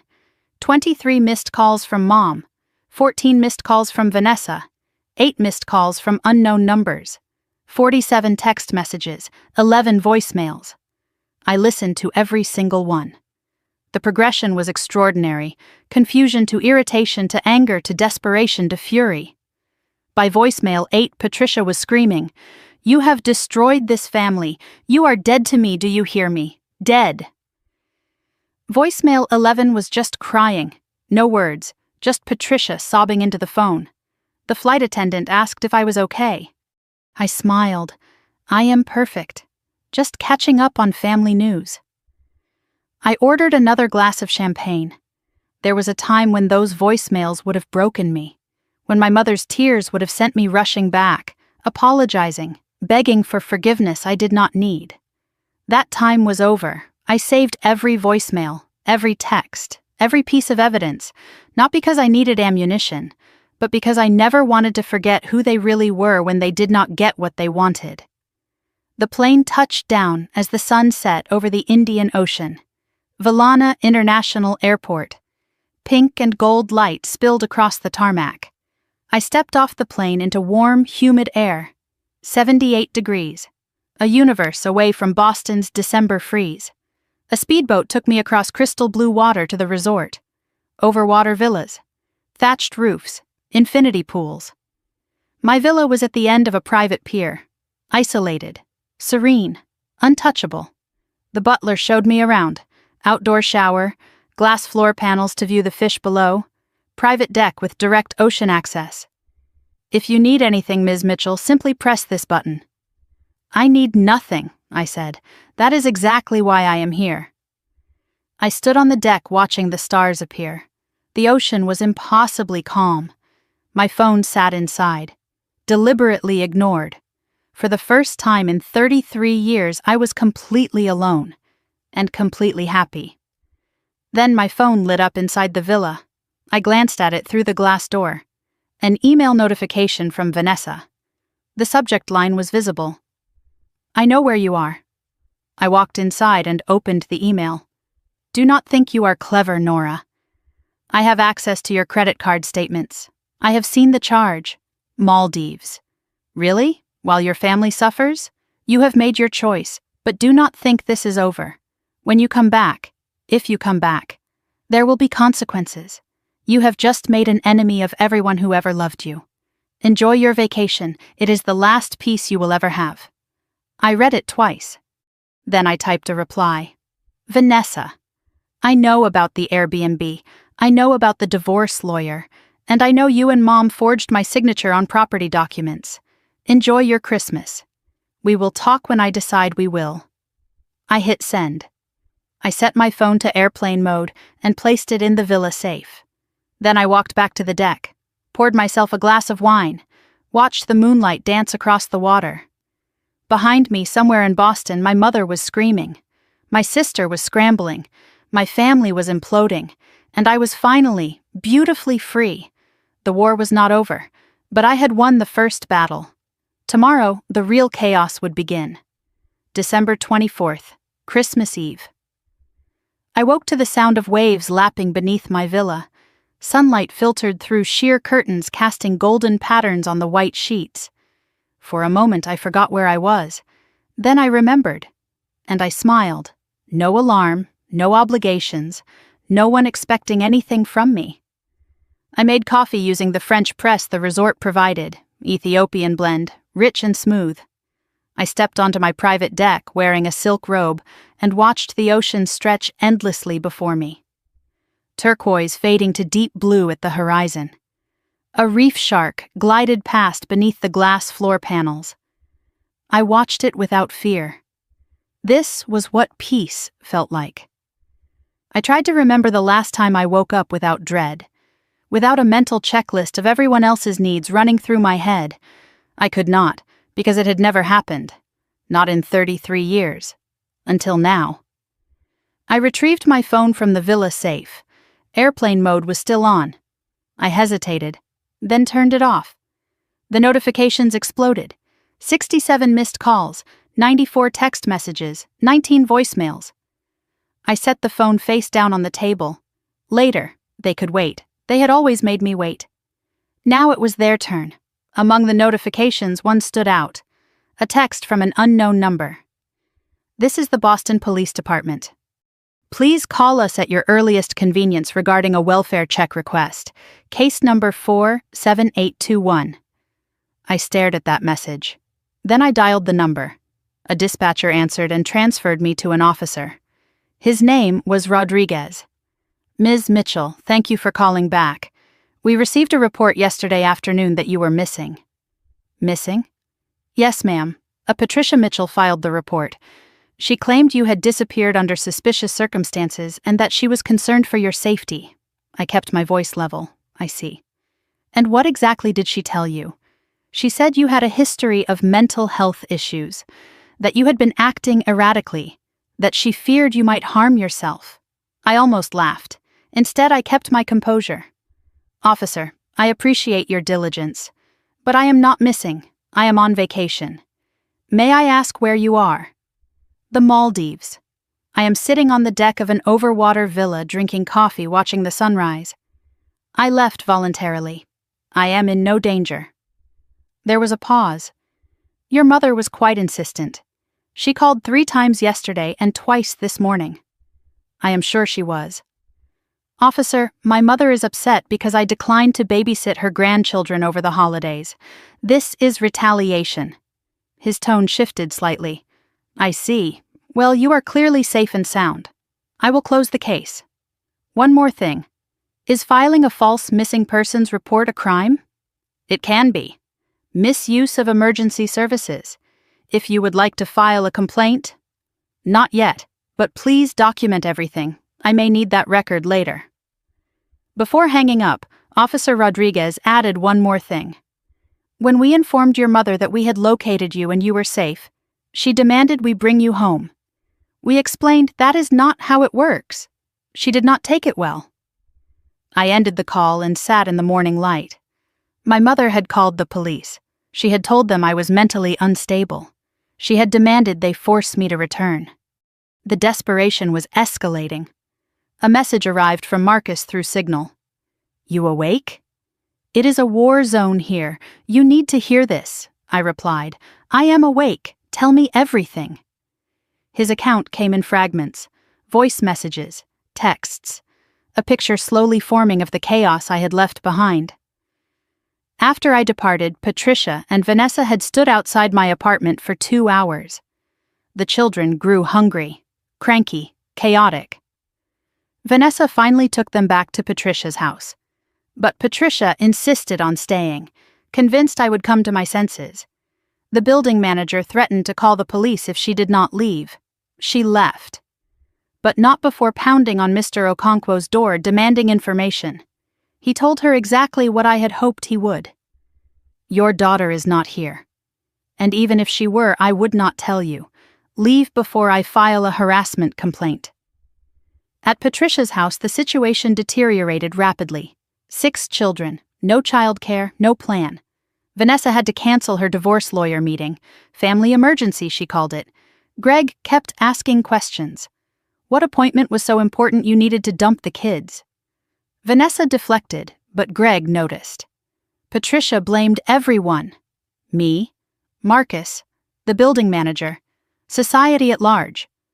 Marcus reported she was on her 4th bottle of wine since the previous afternoon. She was spiraling. He added another detail. Vanessa went through your mail. She convinced the building manager she was authorized. She found the letter from Attorney Sullivan about the beach house. She knows about the forged signature rejection. She is terrified. Meanwhile, Patricia had attempted to salvage her Christmas Eve plans. She had booked a virtual wine tasting, $400 for specialty wines shipped in advance. This was supposed to be her peaceful adult Christmas. Instead, she was surrounded by 6 screaming children and the ruins of her own scheme. She tried to do the wine tasting anyway, set up her laptop in the living room, opened the Zoom link. The sommelier began explaining the first wine, a Sonoma Pinot Noir. Baby Olivia started wailing. The twins knocked over a lamp. Noah spilled juice on the antique rug. Patricia muted herself and screamed at Vanessa. "Control these children," Vanessa screamed back. "I am trying.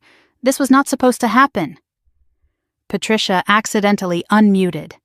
The sommelier heard everything. The other virtual attendees witnessed Patricia Mitchell losing her composure completely. She slammed the laptop shut. 12 minutes. That was how long her $400 wine tasting lasted. I read this update while floating in my villa's private infinity pool. The absurdity was almost poetic. The woman who insisted on a peaceful adult Christmas was now drowning in the chaos she had orchestrated. At 2:17 in the afternoon, Boston time, my phone rang. "Vanessa," I answered. Curious what she would say. "Nora, finally. Where the hell are you? Somewhere warm. What do you want, Vanessa?" "I want to know why you did this, why you abandoned your family on Christmas." "I did not abandon anyone. I took a vacation. You assumed I would comply. That was your mistake." Silence. "We needed you, Nora." "No, you needed a babysitter. There is a difference." She tried a different approach. Her voice softened. "Look, I know things have been tense, but we can fix this. Just come home. We will work it out. I am not coming home. Not until I am ready." "What do you want?" "An apology? Fine. I am sorry." "Okay, I am sorry we expected too much. That is not an apology. That is a complaint disguised as an apology." Her composure cracked. "You do not understand what is at stake for me. I have meetings, important meetings. My entire future depends on—" She stopped herself. "Depends on what? Your divorce lawyer appointments?" Dead silence. "How do you know about that?" "I know about everything, Vanessa. The lawyer, the Airbnb you set up in my name, the beach house measurements, all of it. That is... Save it. I am not your enemy, Vanessa. But I am not your doormat either. You want to divorce Greg? Do it honestly. Do not use me as your cover story." Her voice dropped to a whisper. "Greg is listening. He has been suspicious all week. If he finds out about the lawyer, he will drain the accounts before I can act. Nora, please, I am begging you, just do not tell him." I said nothing. She hung up. That afternoon, Patricia launched her counterattack on social media. A Facebook post designed for maximum sympathy. "My heart is broken this Christmas Eve. I always believed family meant everything. I raised my children with love, sacrifice, and devotion. But tonight my own daughter has abandoned us. She left her nieces and nephews crying at her door while she flew to some tropical resort. No explanation, no apology, just cruelty. I do not understand what I did to deserve this. Please pray for our family during this difficult time. #heartbrokenmother. #family-first. #Christmas alone." The comments rolled in. Sympathy, support, prayers. But not everyone was convinced. Cousin Deborah posted a response. "Wait, is this the same Nora who drove to Cape Cod every weekend for 3 years to take care of Grandma Eleanor? The Nora who took care of everyone else's kids at every family gathering?" Maybe there is more to this story. Patricia deleted the comment. Deborah reposted it. "Interesting that you deleted my comment, Patricia. What are you hiding? Marcus sent me screenshots. It is getting spicy. Cousin Deborah is not backing down. She just posted the photo of you at Grandma's bedside from 3 years ago. People are starting to ask questions. I spent Christmas Eve evening at the spa, a traditional Maldivian massage, a facial with local botanicals. 2 hours of silence and care. Afterward, I worked on the Whitfield report. 60% complete now, ahead of schedule despite everything, perhaps because of everything. Chaos clarifies priorities. At sunset, I sat on the beach and watched the sky turn orange and pink. A bonfire was lit for resort guests. I watched from a distance.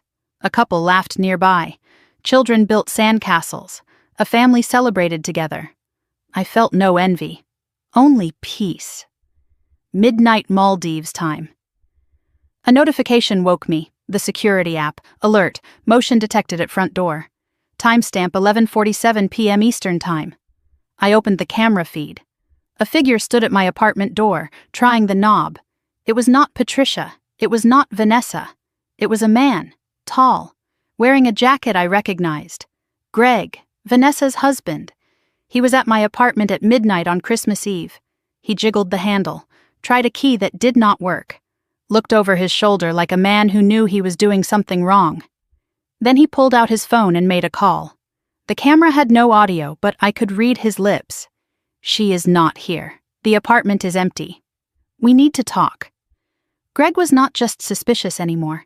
He was investigating, and somehow my apartment had become part of his search.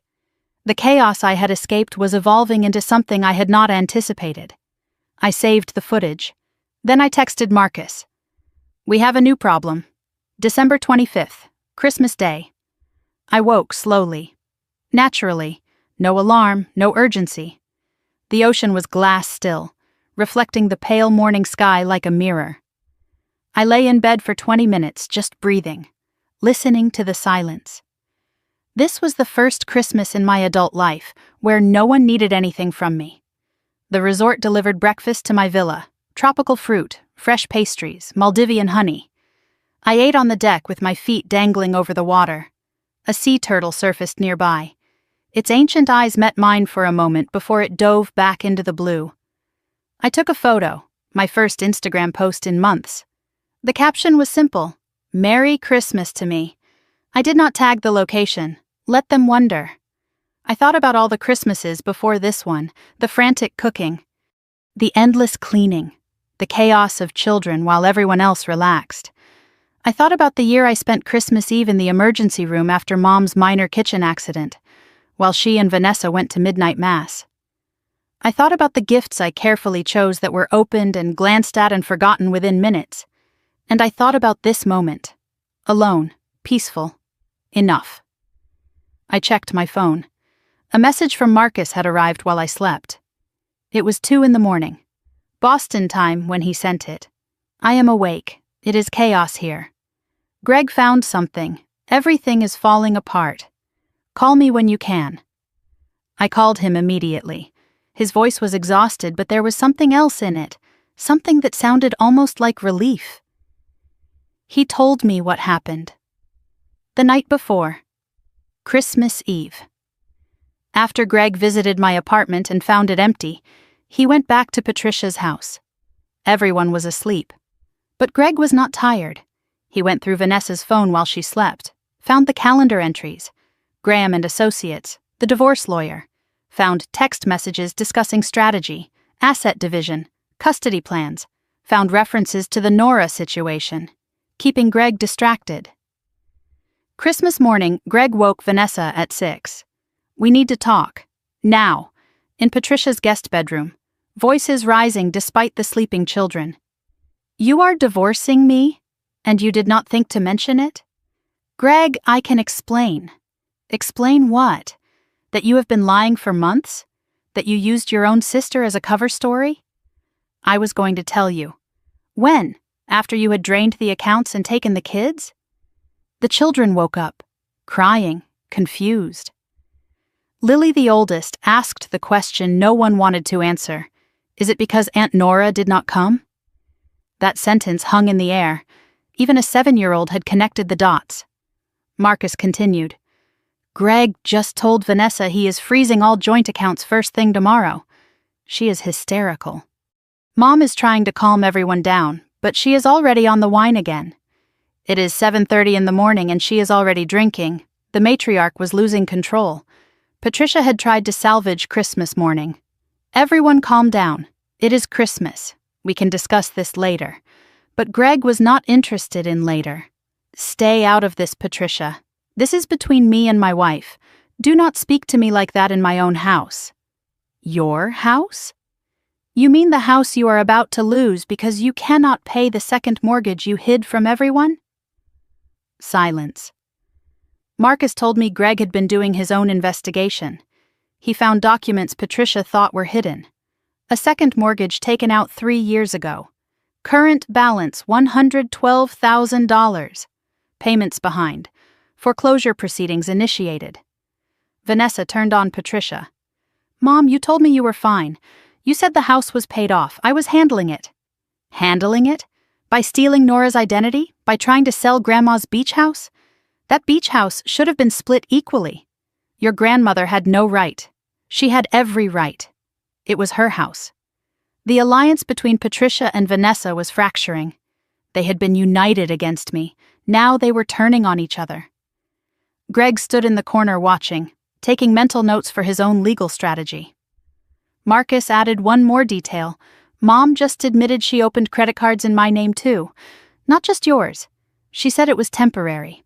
Dad's pension is not enough. She has been drowning for years and hiding it from everyone. Meanwhile, the Facebook battle was escalating. Patricia's Christmas Eve post was still generating comments. But the tide was turning. Cousin Deborah had been posting all morning. Old family photos. Nora at every holiday helping and cooking and cleaning. Nora at Grandma Eleanor's bedside. Nora holding baby Olivia at the hospital when Vanessa was too exhausted to stay awake. Her caption was pointed. This is the woman Patricia says abandoned her family. This is the woman who gave everything and asked for nothing. Before you judge, ask yourself what made her finally walk away. Other relatives joined in. Aunt Linda commented, Patricia, we need to talk. Privately. Uncle Robert wrote, there are 2 sides to every story. A family friend added, I have known Nora since she was a child. She would not do this without reason. Patricia responded by deleting comments, blocking Deborah, posting a follow-up. It is sad when family chooses to spread lies instead of showing support. I know the truth. God knows the truth. That is all that matters. Then I received a private message from Aunt Linda. Nora, this is your Aunt Linda. We have not talked in years, but I need you to know something. I have the email your mother sent to your employer. She copied me by accident. I have kept it. If you need it, it is yours. I replied immediately. Aunt Linda, thank you for reaching out. I would appreciate seeing that email. I am compiling documentation for potential legal action. She forwarded it within minutes. There it was. From Patricia Mitchell. To the HR department at Wellington Capital. CC Linda Hargrove. Accidental copy. Subject line. Concerns about employee Nora Mitchell. The content matched what Linda from HR had described. Mental health concerns. Family conflict. Recommendation for monitoring. Timestamp, November 8th, right after I refused babysitting duty. My mother had put her sabotage in writing and sent it to her own sister by mistake. The universe has a dark sense of humor. That afternoon, Vanessa sent me a text. Long, rambling, unhinged. Are you happy now, Nora? Is this what you wanted? Greg found out everything. He is freezing the accounts. He is talking about full custody. My marriage is over. My life is over. All because you could not just watch the kids for 4 days. 4 days. That is all we asked. You ruined everything. You ruined my chance to get out. You ruined Mom's Christmas. You ruined this whole family. I hope you are enjoying your vacation. I hope the beach is beautiful, because when you come back you will have nothing, no family, no one who cares about you. You will die alone, Nora. Alone. Just like Grandma. And no one will come to your funeral either. I read it slowly. Each accusation registered, but none of them landed. Vanessa was blaming me for the consequences of her own lies. Her marriage was ending because of her deception. Not my vacation. I typed a response. Vanessa, I did not end your marriage. You did. You lied to Greg for months. You used me without asking. You stole my identity to make money. Those are your choices, not mine. I am sorry you are hurting, but I am not responsible for the fire you started. When you are ready to have an honest conversation, I will be here. Until then, please do not contact me. I blocked her number. I spent Christmas afternoon at the resort spa. The Whitfield report was now 75% complete, ahead of schedule. At sunset, I sat on the beach watching the sky turn gold. I felt no envy watching the families nearby. Only peace. That evening, an email arrived from Patricia. Subject line: I am sorry, Nora. Please read this. I opened it. My darling daughter, I do not know how things got so bad between us. I have been up all night crying. Christmas has been a disaster. Vanessa and Greg are fighting. The children are confused. Everyone is miserable. I know I pushed you too hard. I know I said things I should not have. The credit card. That was a mistake. I was desperate. Please come home. We can work this out. We can go back to how things were. You are my daughter. I love you. If you need me to apologize publicly, I will. Just please, do not abandon me completely. I am begging you, Nora. With all my love, Mom. I read it carefully. No acknowledgement of the HR sabotage, no mention of the forged signature, no real accountability. Go back to how things were. That was the most revealing line. She wanted the old Nora back. The compliant one. The silent one. This was not an apology. It was a negotiation. I did not reply to Patricia. Instead, I opened a new email. I added every relative I had an address for. 37 people. I copied Aunt Linda, Cousin Deborah, Marcus. Subject line: The truth about Christmas. From Nora Mitchell. I looked at the blinking cursor. 33 years of silence about to end. My mother wanted to go back to how things were, but I had already burned that bridge. There was no going back. There was only forward. I took a breath and started writing the truth. All of it. December 26th, 5:17 in the morning Maldives time. I had been awake for hours, not from anxiety, from purpose. My laptop glowed in the darkness. The family email draft sat open on the screen. I had rewritten it 4 times. The first draft was angry, accusatory, too emotional. The second was defensive, explaining myself, too weak. The third was clinical, just facts, too cold. The fourth was balanced, factual but human, documented but personal. This was the one. I read it one final time, checked every attachment, screenshots, forwarded emails. The video Marcus recorded, verified every recipient, aunts, uncles, cousins, 37 email addresses. My finger hovered over the send button. Then a new email arrived. From Greg. Subject line: Nora, we need to talk. I am not your enemy. I opened it. Nora, I know we have never been close. I have been part of the family machinery that used you even if I did not see it that way at the time. But things have changed. I have discovered what Vanessa and your mother have been doing, not just to me but to you. The divorce lawyers, the financial schemes, the identity theft, the forged documents. I am filing for divorce. I am also filing for full custody of my children. I am writing because I may need your testimony, and because I think we are on the same side now. I was at your apartment Christmas Eve looking for evidence of the Airbnb fraud. Vanessa used your address, your identity. I found the listing. I have screenshots. If you are willing to talk, I would like to compare notes. We may be able to help each other. Greg. I assessed the situation. Greg was not my friend, but he was no longer my enemy. He had his own motivations: custody, protecting his assets, revenge on Vanessa. Our interests aligned, temporarily. I could use this, I replied. Greg, I received your email. I am willing to exchange information. I have documentation of the credit card fraud, the forged property documents, and the HR sabotage. I will share what is relevant to your case if you share what is relevant to mine. Let us schedule a call when I return to Boston. Nora. His response came within minutes. Thank you. One more thing. Vanessa kept a journal. I found it hidden in the garage. There are entries about the Nora plan dating back 2 years. She and your mother have been planning this for longer than you know. 2 years. They had been scheming for 2 years.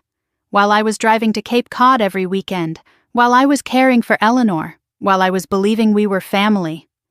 8 o'clock in the morning, Maldives time. I took a breath. Clicked send.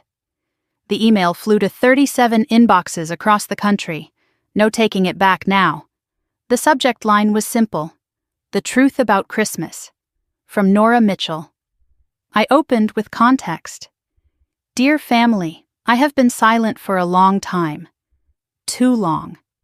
Many of you have seen my mother's posts about how I abandoned the family this Christmas. I think it is time you heard my side of the story. With documentation.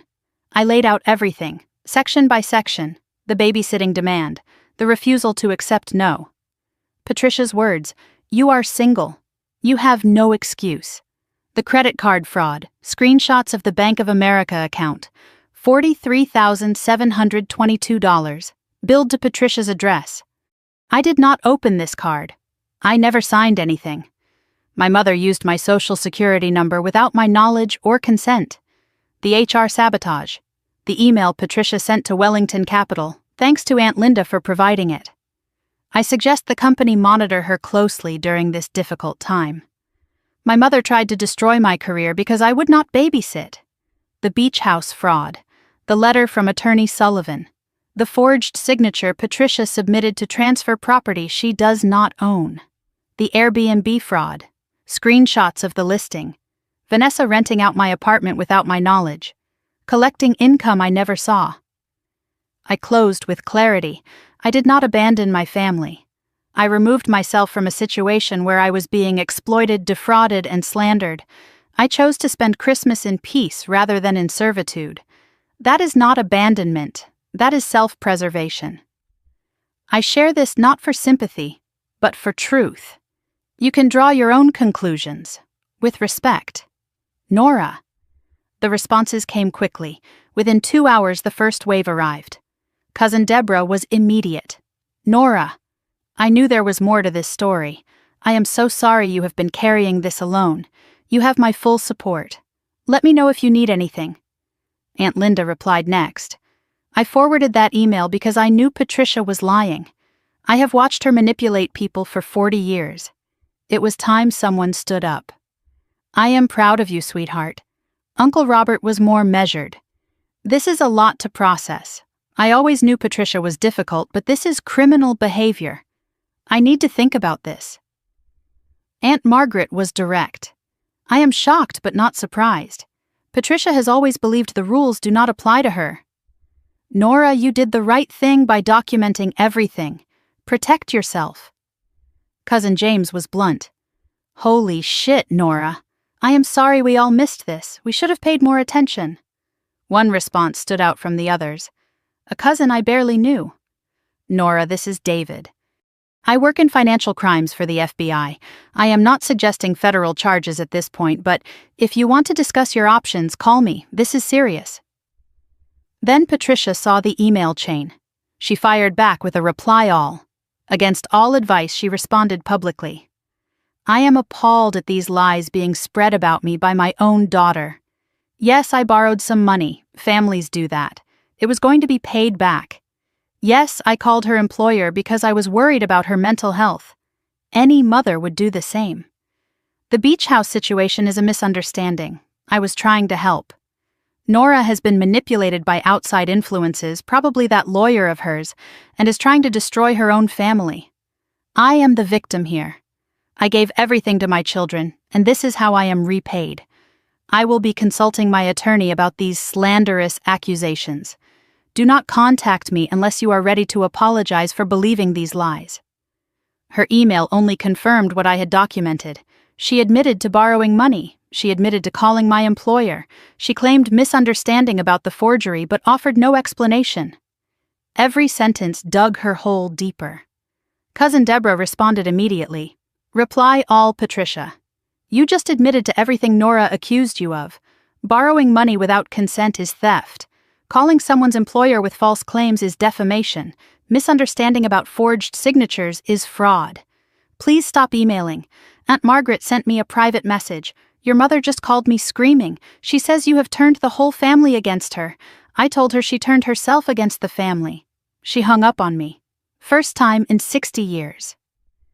That afternoon, the legal notifications arrived from attorney Caroline Park. The cease and desist letter had been served to Patricia regarding unauthorized attempts to sell or transfer the Cape Cod property, warning that any further attempts would result in immediate civil action and criminal referral. Patricia had been formally notified she had no legal claim to the beach house. From Bank of America Fraud Department. Investigation complete. Finding confirmed identity theft. Responsible party, Patricia A. Mitchell. Account closed. Balance forgiven for Nora. Patricia would be billed for the $43,722 plus penalties and interest. Recommendation to pursue criminal charges at victim's discretion. Credit bureaus notified. Credit score restoration in progress. 2 major victories in one afternoon. The beach house was legally protected. The credit card debt was erased from my record. Patricia now owed the bank, not me. I texted Marcus. Bank confirmed fraud. Mom owes $43,000 plus interest. Cease and desist served on the beach house. It is over. His reply was immediate. She just got the letter. She threw a vase at the wall. Dad is hiding in the garage. How do you feel? Like I should have stood up years ago. But I am standing now. That evening, I finished the Whitfield Foundation report, 93 pages of comprehensive financial analysis, completed 2 days ahead of deadline. I sent it to Daniel Chen with a simple message. Please find attached the completed report. I believe you will find it thorough and actionable. I look forward to discussing next steps upon my return. Thank you for trusting me with this project. Nora. They told me I did not have a real job, that I just clicked a mouse all day. But while my family was imploding in chaos of their own making, I finished a report that would influence millions of dollars in investment decisions. While they screamed at each other over Christmas dinner, I secured my future. Daniel replied within an hour. Nora, just opened the report. Preliminary scan looks exceptional. We will review in detail when you return, but I wanted you to know. The committee has already been discussing your promotion. This will only help. Well done. Late that evening, one more email arrived, from an address I did not recognize. Subject line. About the other account. Ms. Mitchell, my name is Harold Pemberton. I was your grandmother Eleanor's financial advisor for 23 years. I am reaching out because I believe you should know about an account your grandmother maintained. One that was not included in her official will because she wanted it kept separate from family involvement. This account was funded through a life insurance policy your grandmother took out in 1987. The beneficiary was always listed as you. The current balance is approximately $340,000. Your mother does not know this account exists. Your grandmother specifically instructed me to contact you directly after her passing, but only after you had proven you could stand on your own. I believe that time has come. Please contact me at your convenience to arrange transfer of these funds. Respectfully, Harold Pemberton, CFP. I read the email 3 times, then a 4th. $340,000. A secret account. Grandmother knew. She prepared for this. Only after you had proven you could stand on your own. Eleanor was protecting me even from beyond the grave. I thought about the beach house, the trust fund, and now this. Grandmother Eleanor had not just loved me, she had believed in me, and she had given me the weapons to fight back, every single one. I closed my laptop and walked to the deck. The stars were impossibly bright. Somewhere out there, I liked to think she was watching. Thank you, I whispered to the sky. I will not let you down. January 2nd, 6 in the morning, Maldives time.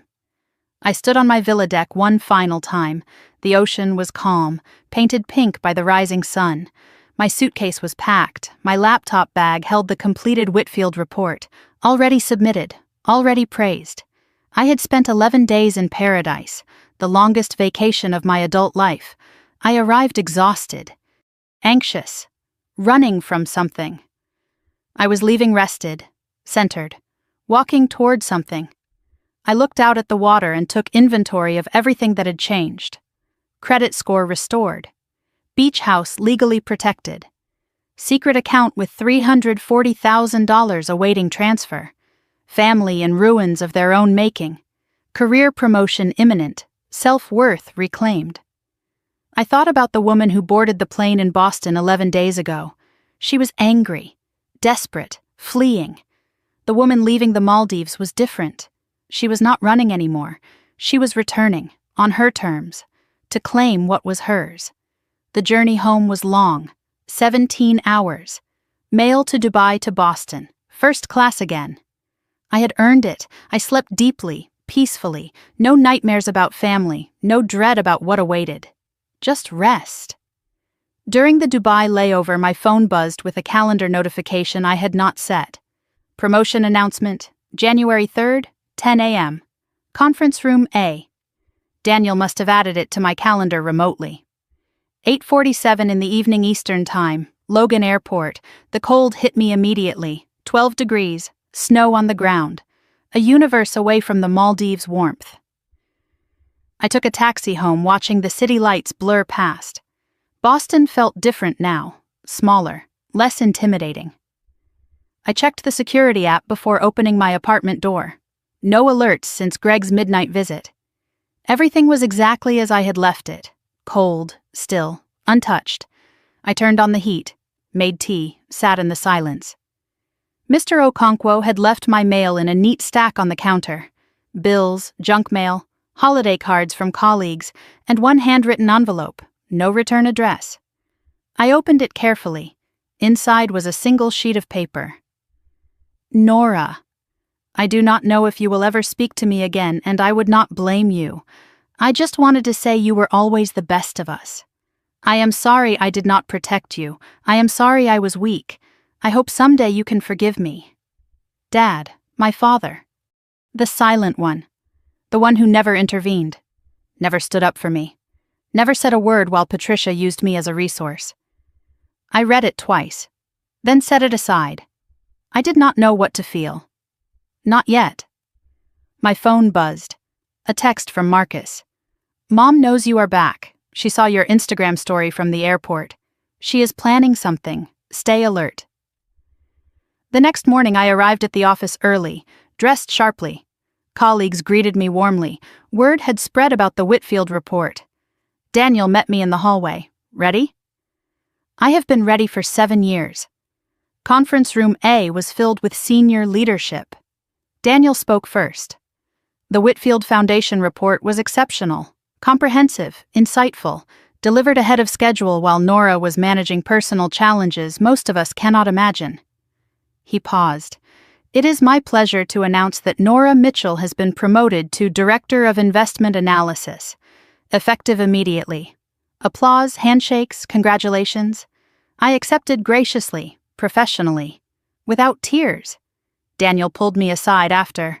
Nora, I have to ask, everything okay now, with the family situation? It is resolved, or resolving. I will not let it affect my work. It did not affect your work. That is why you are standing here. He extended his hand. Welcome to the leadership team, Director Mitchell. Director Mitchell, 7 years of work, 7 years of proving myself. My mother said I did not have a real job, that I just clicked a mouse. I wondered what she would say now. Actually, I did not wonder. I did not care. As I left Daniel's office, Linda from HR caught me in the hallway. Nora, quick word, that situation with the anonymous call. There has been a development. Your mother called again, yesterday, demanding to speak with your supervisor about your erratic international travel. We have blocked her number from our system. I thanked her and walked back to my desk, even now, even after everything. Patricia was still trying. January 4th. Saturday afternoon, 2:15. I was unpacking the last of my luggage when the doorbell rang. I checked the security camera. Patricia, alone, holding a Tupperware container, the universal peace offering of the manipulative mother.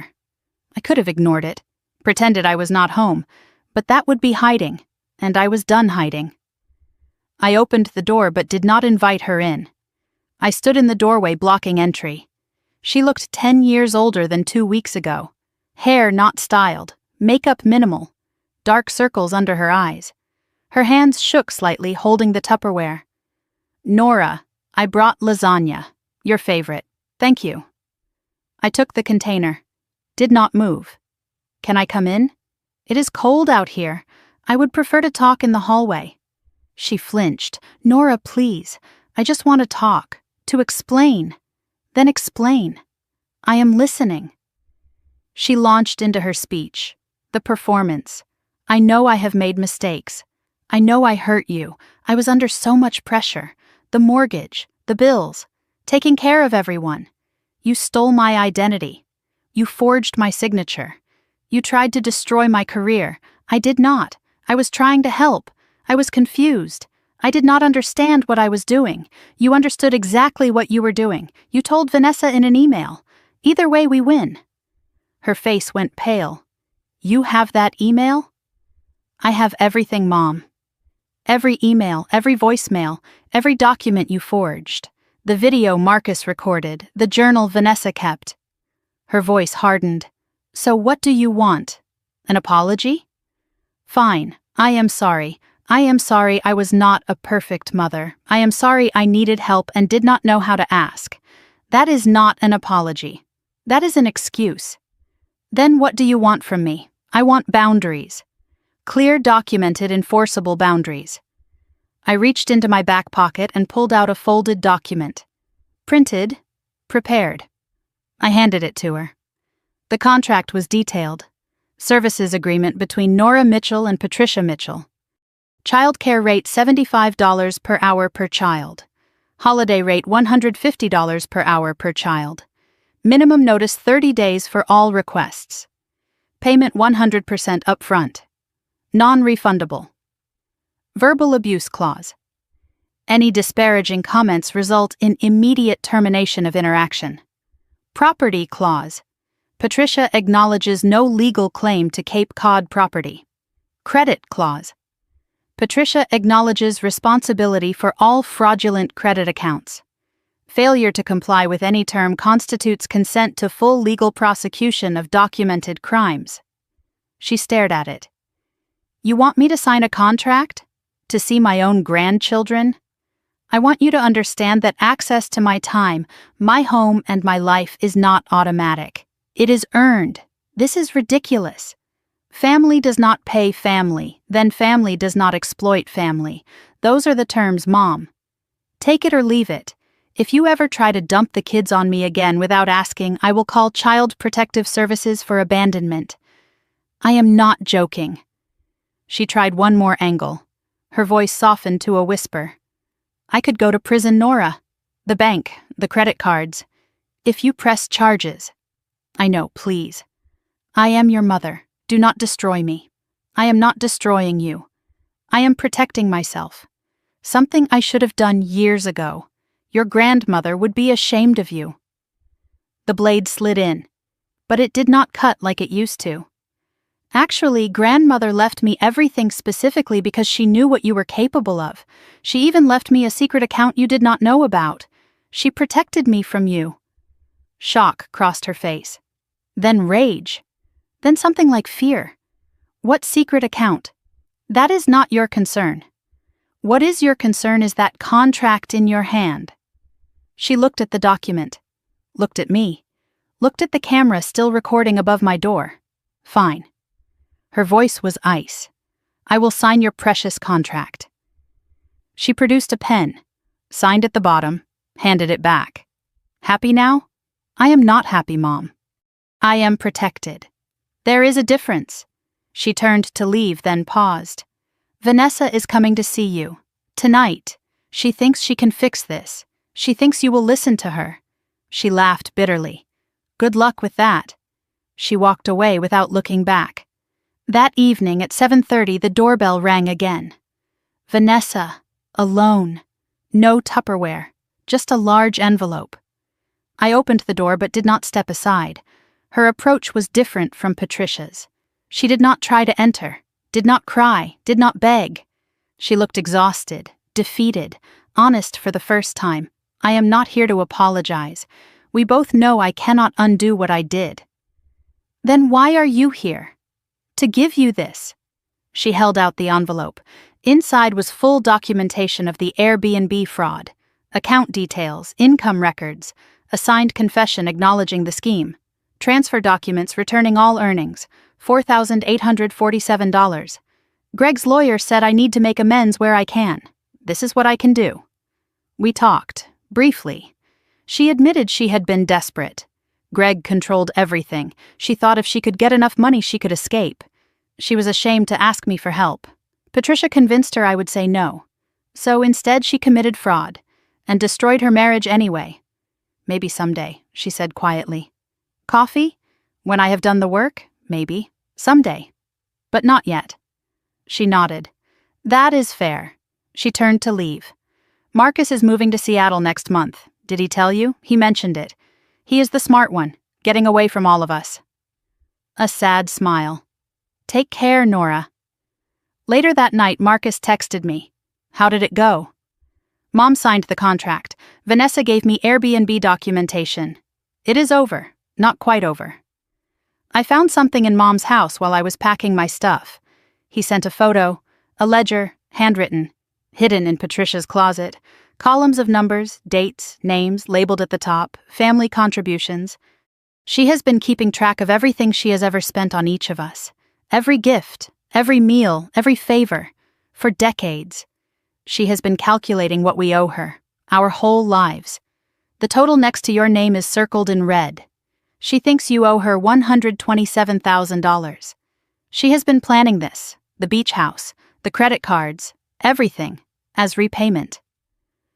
I stared at the photo, the ledger, the decades of calculations. My mother had not been desperate.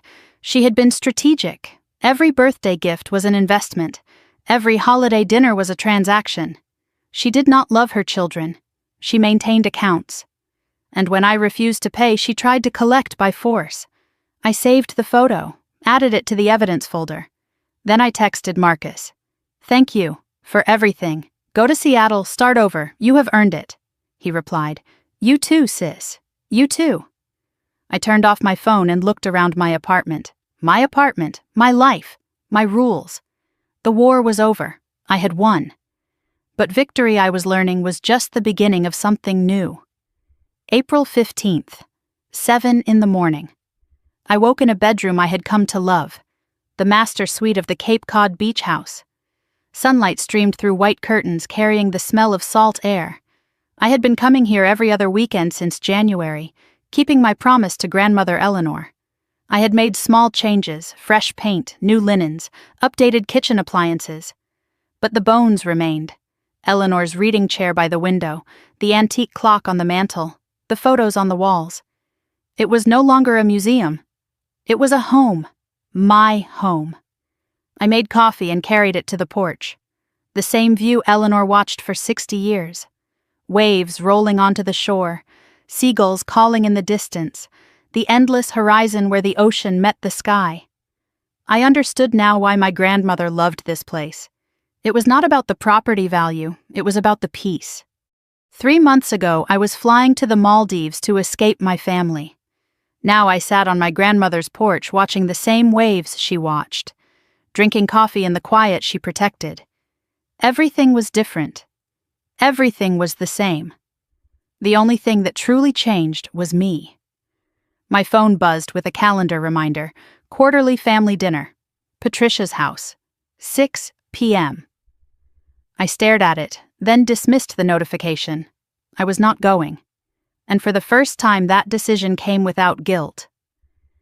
The director role had settled into my bones over the past 3 months. Corner office now. Team of 6 analysts reporting to me. The Whitfield Foundation became a flagship case study. My analysis saved them $12 million in potential losses. Other clients requested me specifically. Colleagues treated me differently. Not as the reliable workhorse. As a leader. Daniel mentioned my name in board meetings. I had been invited to speak at an industry conference in September. The career my mother dismissed as clicking a mouse had become something undeniable. I used to measure my worth by how useful I was to others, how much I sacrificed, how little I asked for. Now I measured it by the impact of my work, the respect of my peers, the life I had built with my own hands. My mother said I did not have a real life because I was single.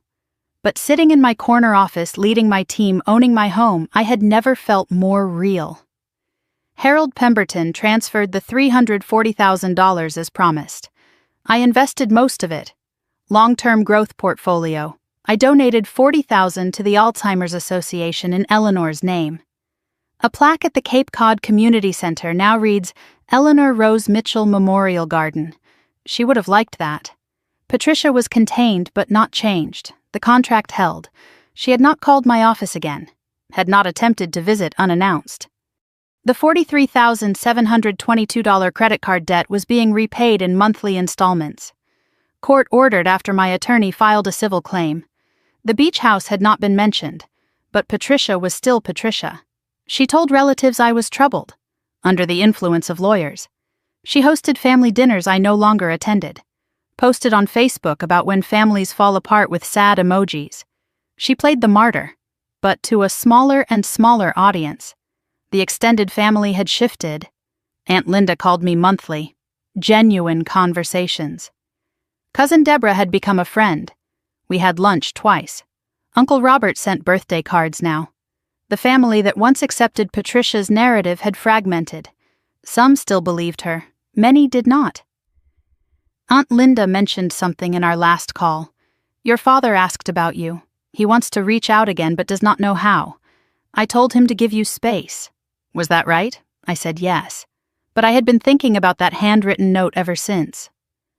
Marcus moved to Seattle in February. New job, new apartment, new life. He called every Sunday. The first consistent sibling contact I had ever had. We talked about work, about the weather, about nothing in particular. It was the relationship we should have had all along. Any regrets? I asked him during our last conversation. About leaving? No. About not leaving sooner? Every day? Mom still calling?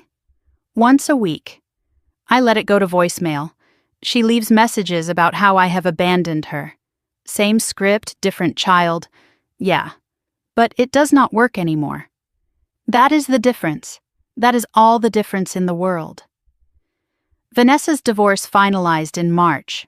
Joint custody of the children, week on, week off. She was in a small apartment in Somerville working as a substitute teacher. She had been in therapy. Twice a week, she told Marcus. 3 weeks ago, she texted me. I know I said someday. Is today too soon? I considered for a full day, then replied. Saturday. The cafe on Newberry Street, 10 a.m. We met, we talked. For 2 hours, no accusations, no manipulation. Just two exhausted women trying to understand each other. I spent my whole life trying to be what Mom wanted, she said. The perfect daughter, the perfect wife, the perfect mother. And I failed at everything. Because perfect was never possible. You were the one who got out. I hated you for it. Because I wanted out too, but I did not know how. I am sorry, Nora. Not because I want something. Because you deserved better. From all of us. I do not forgive you, I said. Not yet. Maybe not ever. But I believe you. And that is something. We are not sisters right now. But maybe someday we could be something. We agreed to meet again next month. I did not know what we would become. But the door was open. That was new. I finished my coffee and walked down to the beach. The April ocean was still cold, but the sun was warm. I took off my shoes and walked along the shoreline. Every time I visited, I wrote to Eleanor. Not emails, handwritten letters, old-fashioned, like she preferred. I read them aloud on the beach, then kept them in a box in the house. Dear grandmother, it has been 6 months since you left. 5 months since I discovered what you left behind. I understand now why you did it. The beach house. The trust. The secret account. You were not just leaving me money. You were leaving me permission. Permission to say no. Permission to walk away. Permission to choose myself. Mom signed the contract. Can you believe it? She actually signed a contract to see her own grandchildren. You probably could believe it. You knew her better than anyone. I am okay now, grandmother. Better than okay. I am free.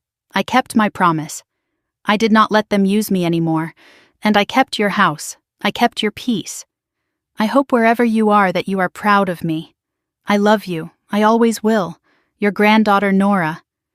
I folded the letter and held it to my chest. The waves rolled in. The seagulls called. I was not crying. I was smiling. For the first time in my adult life, I felt whole. I walked back to the house and sat in Eleanor's chair. My chair now. I looked out at the ocean and thought about the journey. I used to think family was about obligation, about duty, about sacrifice without question. I thought love meant giving until you had nothing left. That belonging required erasure. But I was wrong. Love is not a transaction. Family is not a debt ledger. Real love does not keep score. Real family does not require you to disappear. The people who truly love you will never ask you to destroy yourself for their comfort. And the people who do ask, they do not love you. They use you. It took me 33 years to learn that lesson, but I learned it, and I will never forget. My phone buzzed, a text from an unknown number. Hi Nora, this is Lily. I am 7. Mommy gave me your number. I just wanted to say I miss you. Can I visit the beach house someday? I promise I will be good. Love, Lily. A blue heart emoji at the end. I stared at the message. My niece, Vanessa's oldest. The little girl who asked why Aunt Nora was being mean. I typed back, Hi Lily, I would like that very much. We will plan something soon. Love, Aunt Nora. The sun was setting over the Atlantic. I poured myself a glass of wine and stood at the porch railing. Orange and pink light spilled across the water. The same view Eleanor watched for 6 decades. The same peace she protected. I think about who I was before this Christmas. The woman who said yes to everything, who measured her worth by her utility, who believed that being needed was the same as being loved. That woman is gone, not dead, just evolved. In her place is someone who knows her value, who guards her peace, who chooses herself without apology. Is that selfish? Maybe, my mother certainly thinks so, but I have learned something about selfishness. The people who call you selfish are usually the ones who can no longer exploit you, and that tells you everything you need to know. Was I wrong to fly to the Maldives while my family drowned in their own chaos? Was I cruel to force my mother to sign a contract? To expose her secrets to the family? Or was I finally, after 33 years, choosing to live? I used to need everyone's approval. I used to agonize over whether I was the villain in their story. But here is what I have learned. You can be the villain in someone else's story and still be the hero of your own. My mother will never forgive me. My sister might someday. My brother already has. And me? I have forgiven myself. That is the only forgiveness that truly matters. So that is my story. The Christmas I flew to the Maldives. The family that called me selfish. The grandmother who gave me the weapons to fight back. I look back at that woman sitting at the kids' table eating cold turkey, wiping mashed potatoes off toddlers' faces, while the adults laughed at the main table. I want to reach through time and tell her, you are worth more than your utility. Your life is real. Your time is yours. If you are listening to this, and you are the Nora of your family, the reliable one, the single one, the one they say has no excuse, please hear me. You are not their servant. You are not their safety net. You are not obligated to burn yourself to keep others warm. Sometimes the only way to get respect is to stop accepting disrespect. Sometimes the only way to find peace is to walk away from the chaos. And sometimes the best Christmas gift you can give yourself is a first-class ticket to somewhere beautiful, a locked door behind you, and the sound of your own phone ringing unanswered. So I am asking you, because I genuinely want to know, Was I wrong? Was I the villain for choosing myself? Or did I do what you have always wished you could do? Stand up, walk away, and finally live. Tell me in the comments. I want to hear your story too. And if this story spoke to you, if you felt something, recognized something, understood something, then do me a favor. Hit that subscribe button. Click the bell so you do not miss the next story, because there are more stories like this one. More women who chose themselves, more battles won, more peace reclaimed. You do not have to fight alone. None of us do. Thank you for listening. Thank you for being here. Until next time, choose yourself. You are worth it. I raised my wine glass to the sunset. The ocean glimmered gold and rose. Somewhere behind me in the house, Eleanor's clock chimed the hour. And in the silence that followed, there was only peace. Merry Christmas to me. And to all of you. Merry everything. This story is fictionalized for dramatic effect,